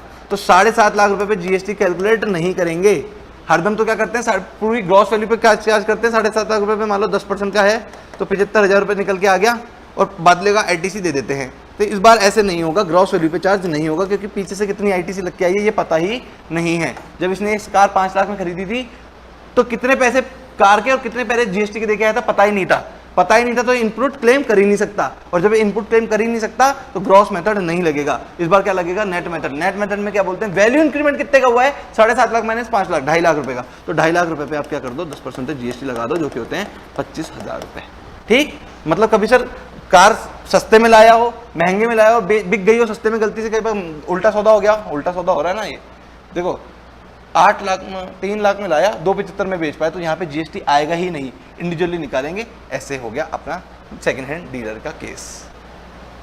वाओ सर, इतनी स्पीड से? हाँ सर इतनी स्पीड से तो है। अब वाउचर का तो और भी सिंपल, लो वाउचर करते हैं। अब से 5 मिनट की क्लास बची है बच्चों, 5 मिनट 100% टेंशन मेरे को दे दो, आपका वैल्यूएशन कंप्लीट। तो वाउचर के केस में क्या है, अगर तुमने नियर बाय से एक वाउचर खरीद लिया बारबेक्यू नेशंस का, है ना, नियर बाय ने तुमने वो वाउचर खरीदने के दिए 1000 रुपए, और बदले में तुम खा सकते हो 3000 रुपए का खाना। हाँ तभी तो वाउचर है, तभी तो वो वाउचर है भाई। अगर अब तुम 3000 रुपए का वाउचर खरीद के 3000 रुपए का खाना खरीद सकते हो, फिर काहे का वाउचर, फिर तो सीधे बारबेक्यू नेशन में चले जाओगे। तो नियर बाय ने क्या बोला कि 1000 रुपए का वाउचर खरीदो, हमें 1000 रुपए दो, और 3000 रुपए का तक का खाना खरीद लो बारबेक्यू से। तुमने बोला क्या बढ़िया ऑफर है ना, तुमने खरीद लिया वाउचर, ठीक। तो सप्लायर कौन है? नियर बाय वाला, ठीक। तो अपना दूसरा कस्टमर तैयार हो गया जिसके अपन से पैसे मांगने, नियर बाय से भी पैसे मांगने चलेंगे अपन। तो नियर बाय वाले ने 1000 रुपए को कलेक्ट किए हैं और बदले में तुम्हें 3000 रुपए तक का वाउचर दे दिया कि 3000 रुपए का खाना खा लेना बीबीक्यू से, बारबेक्यू नेशन से, शायद बीबीक्यू बोलते हैं ना उसको, हाँ बारबेक्यू नेशन से 3000 रुपए तक का खाना चलना। तुम पहुंच गए अपनी गर्लफ्रेंड के साथ, है ना? अरे नहीं सर हम तो शरीफ लड़के हैं, हम अपनी फैमिली के साथ पहुंच गए, हम बहन और भाई पहुंच गए बारबेक्यू नेशन में, ठीक। मतलब आज मैं अपनी छोटी बहन को खाना खिलाऊंगा। तो अब नियर बाय पे सवाल खड़ा हो गया कि 1000 रुपए पे जीएसटी, सप्लायर तो यही है ना, 1000 रुपए तो इसने लिए ना तुमसे, तो 1000 रुपए पे जीएसटी लगे या 3000 रुपए पे? सरकार ये बोलता है 1000 रुपए पे दूंगा, सरकार बोलते चल यहाँ से 3000 रुपए लेंगे, 3000 रुपए पे, ठीक। सर ये तो गलत बात है। हाँ गलत होगी तो होगी। परचेजिंग पावर कितनी थी उसकी? 3000 रुपए। अपने एग्जांपल में 1000 रुपए के वाउचर पे परचेजिंग पावर कितनी थी? 1200 रुपए। तो 1200 रुपए पे जीएसटी लिखा जाएगा। तो असेसेबल वैल्यू ऑफ कूपन कितनी है? 1200 रुपए, ठीक। तो ध्यान रहेगा। तो मतलब वाउचर कितने अमाउंट का था ये नहीं देखा जाता जीएसटी निकालते वक्त सप्लायर के एंड से। वाउचर की औकात, क्षमता, औकात वर्ड गलत है मेरे हिसाब से, इसलिए मेरे को बोलना चाहिए क्षमता, कैपेबिलिटी कितनी थी सर? 1200 रुपए की, और आपके एग्जांपल में 3000 रुपए की। तो 3000 रुपए में या 1200 रुपए पे जीएसटी लिया जाएगा। किससे? नियर बाय वाले से। तो नियर बाय वाले का टैक्स, आउटपुट टैक्स कौन सी वैल्यू पे निकाला जाएगा? 1200 इस वाले एग्जांपल में, अपने वाले एग्जांपल में 3000 रुपए पे, ठीक है। 3000 मल्टीप्लाई जो भी टैक्स की रेट होगी, हो गया वाउचर। हाँ सर इतना ईजी, बस इतना ही ईजी, इतना ही ईजी, तभी तो मैं कह रहा हूँ अगले 5 मिनट में बातें खत्म। वाउचर के बाद एक बज गया यार, गुड रिपोजिस्ट, ये रहा गुड रिपोजिस्ट बच गया, good repossessed. Sir good repossessed last point है? हाँ sir good repossessed last point है। गुड रिपोजिस्ट क्या कहता है, तुम गए कार एक शोरूम में ऑडी A4 खरीदने। ऑडी A4 कितने की आती है सर पता नहीं, मान लेते हैं 40 लाख रुपए की कार है, ठीक। 40 लाख रुपए की तुम कार खरीदने गए, तुम्हारे पास कार के पैसे नहीं थे, तुम आए बजाज फाइनेंस वालों के पास। बजाज फाइनेंस वहाँ पे अपना काउंटर लगा के बैठा था, है ना। तुम बजाज फाइनेंस वाले के पास आए, तुमने बोला कि हमें ना कार चाहिए हमें, तो मैंने बोला ले लो। बोले पैसे नहीं है, तो मैंने बोला मेरे से ले लो, EMI पे ले लो, मैं कार होल्डर को पूरे पैसे पहुँचा दूंगा, तुम मेरे को EMI पे पैसे देते रहना। बोले तेरी क्या कमाई है? बोले तुम EMI पे इंटरेस्ट तो मेरे को दोगे ना, वो ब्याज की कमाई मेरी है, मेरा यही धंधा है। बोले ठीक है, डन, डील डन, ठीक है। मैंने तुमको कार दे दी, मतलब मैंने 40 लाख रुपए बजाज ऑडी वालों को दे दिए, तुम कार ले गए, तुमने कुछ डाउन पेमेंट उनको दे दिया, बाकी की EMI मेरे को देते रहोगे, ठीक है। मैंने तुम्हें कार खरीदवाने में मदद करी, अरे मैंने तुम्हारे बिहाफ पे ऑडी वालों को पूरे पैसे दे दिए और तुम कार लेके मजे से चला रहे हो, बदले में मेरी EMI तो दोगे ना यार? हाँ सर देंगे, आप हम पे यकीन रखो, हम देंगे। अरे तुम यकीन करने लायक तो नहीं हो। फिर सर चलो किया यकीन, ले गए तुम कार, चला रहे हो कार, मस्त दौड़ा रहे हो 2 महीने, अलग अलग दोस्तों को, अलग अलग है ना, रिश्तेदारों को बिठा के, रिश्तेदारों को नहीं सर, रिश्तेदारों को नहीं, दोस्तों तो ठीक है, ठीक है, अलग अलग दोस्तों को बिठा के तुम वो कार में गेड़ी मार रहे हो। अब हुआ ये कुछ ज़्यादा गेड़ी मार ली, पेट्रोल के ज़्यादा पैसे उड़ा दिए, EMI के पैसे देने के लिए बचे नहीं, और EMI के पैसे देने के लिए बचे नहीं, तो मेरे को बड़ा गुस्सा आ गया। मैंने बोला भैया इस केस में कार उठा लूँगा, कार उठा लूँगा, सब कार उठा लूँगा, है ना। मैंने वो कार उठा ली, मैंने बोला मैंने तुम्हारी मदद की तो मेरे को ही है ना शेंडी लगा दी, मेरे को ही चपत लगा दी, मैं तो कार उठा के मानूंगा तुम्हारी। तुमने बोला ले जा यार, क्या कर सकते हो, तुम्हारे पास EMI के पैसे तो है नहीं, अब तुम्हें कार से हाथ धोना पड़ेगा। मैंने तुम्हारी कार उठा ली और मैंने वो कार बेच दी, तो गुड रिपोजेस्ट करके मैंने बेच दिया। अब अगर मैंने कोई गुड रिपोजेस्ट करके बेच दिया तो मेरे हाथ में आउटपुट टैक्स निकाला जाना चाहिए, क्योंकि मैंने बेच दिया। हाँ सर आउटपुट टैक्स निकालना चाहिए। आप सेकंड हैंड गुड डीलर में भी नहीं आए, ये तो गुड रिपोजेस्ट केस है, मैंने कहीं किसी खरीद के भी नहीं बेचा, मैं तो गुड रिपोजेस्ट करके बेच दिया। तो इस केस में आपके हाथ में GST निकलेगा क्या सर? हाँ सर बजाज वालों के हाथ में इस केस में GST तो निकलेगा, किस वैल्यू पे? यही तो रम्माद है, यही तो टॉपिक है, यही तो सवाल है, इसलिए तो अपन यहाँ पढ़ रहे हैं। सर ये क्या है? सर 40 लाख रुपए पे। नहीं सर कार तो घिस चुकी, तो सर क्या करेंगे इस केस में, क्या पढ़ेंगे? देखो एग्जाम्पल से कर ले सीधे ही। हाँ सर एग्जाम्पल से, mister x purchase a car value, तुम्हें हो एक्स, 40 लाख रुपए में तुमने 1 जुलाई 2017 को कार खरीदी। सर डेट इंपॉर्टेंट है क्या? हाँ डेट इंपॉर्टेंट है, क्योंकि क्वार्टर वाइज कुछ अरेंजमेंट करना है। He took a loan from HDFC bank of rupees 32 lakh रुपए, मतलब मैंने तुम्हें कितना फाइनेंस किया था? 32 लाख रुपए मैंने फाइनेंस किया था। The same which was payable in 16 installment, तुम मेरे को 32 लाख रुपए कितने इंस्टॉलमेंट में दोगे? 60 इंस्टॉलमेंट में 32 लाख रुपए दोगे। Letter on mister X is unable to pay the instalment and the car is represented by the financer on 15 फरवरी 2018। 15 फरवरी 2018 को वो मैंने कार तुमसे उठा ली, क्योंकि तुमने EMI दी नहीं। And the HDFC bank sold the used car on, फिर मैंने बेच दी कब? 10 सितंबर 2018 को मैंने बेच दी, मतलब सेम साल में बेच दी, पर असेसमेंट ईयर से फाइनेंशियल ईयर बदल गया है ना। फॉर 31 लाख रुपए मैंने कितने में बेच दी? 31 लाख रुपए में बेच दी। फाइनेंस कितने के रहते हैं? 32 लाख रुपए, ठीक है ना। तो अब 31 लाख रुपए में बेची दी, तो 31 लाख रुपए ले लो ना सर, क्या दिक्कत है? 31 लाख रुपए पे GST ले लो। अरे नहीं सर ऐसे नहीं ले सकते। क्यों सर? अभी बताते हैं ना, अभी बताते हैं। अब क्या करेंगे, मैंने तुम्हें कार की वैल्यू कितनी थी सर? 40 लाख रुपए। तुमने कितने क्वार्टर यूज कर ली सर? अच्छा क्वार्टर वाला लफड़ा है क्या सर? हाँ क्वार्टर वाला लफड़ा है।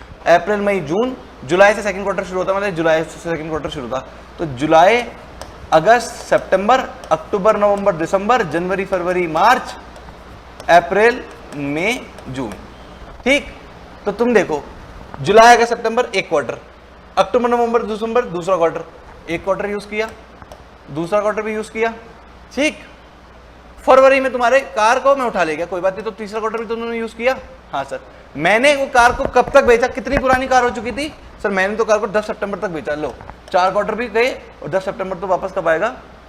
अप्रैल मई जून जुलाई अगस्त सितंबर, 5वां क्वार्टर, मतलब वापस इसका नंबर 5वीं बार आ गया। तो मतलब 5 क्वार्टर पुरानी हो गई थी जब मैंने उस कार को बेची। HDFC बैंक वालों ने उस कार को बेची जब 5 क्वार्टर पुरानी वो कार हो गई थी। तो सर 40 लाख पे हर क्वार्टर का 1% मानते तो 5 क्वार्टर का कितना मानेंगे, 5%, 25%। तो मतलब वो 40 लाख की कार 25% से रिड्यूस हो चुकी है। हाँ सर ठीक है, 25% से रिड्यूस हो चुकी है, तो मतलब 40 लाख का 25% कितना होता है, 10 लाख रुपए। तो 10 लाख रुपए उसकी वैल्यू गिर चुकी है, ठीक। तो 10 लाख रुपए गिरा दो, बचे कितनी, 30 लाख रुपए।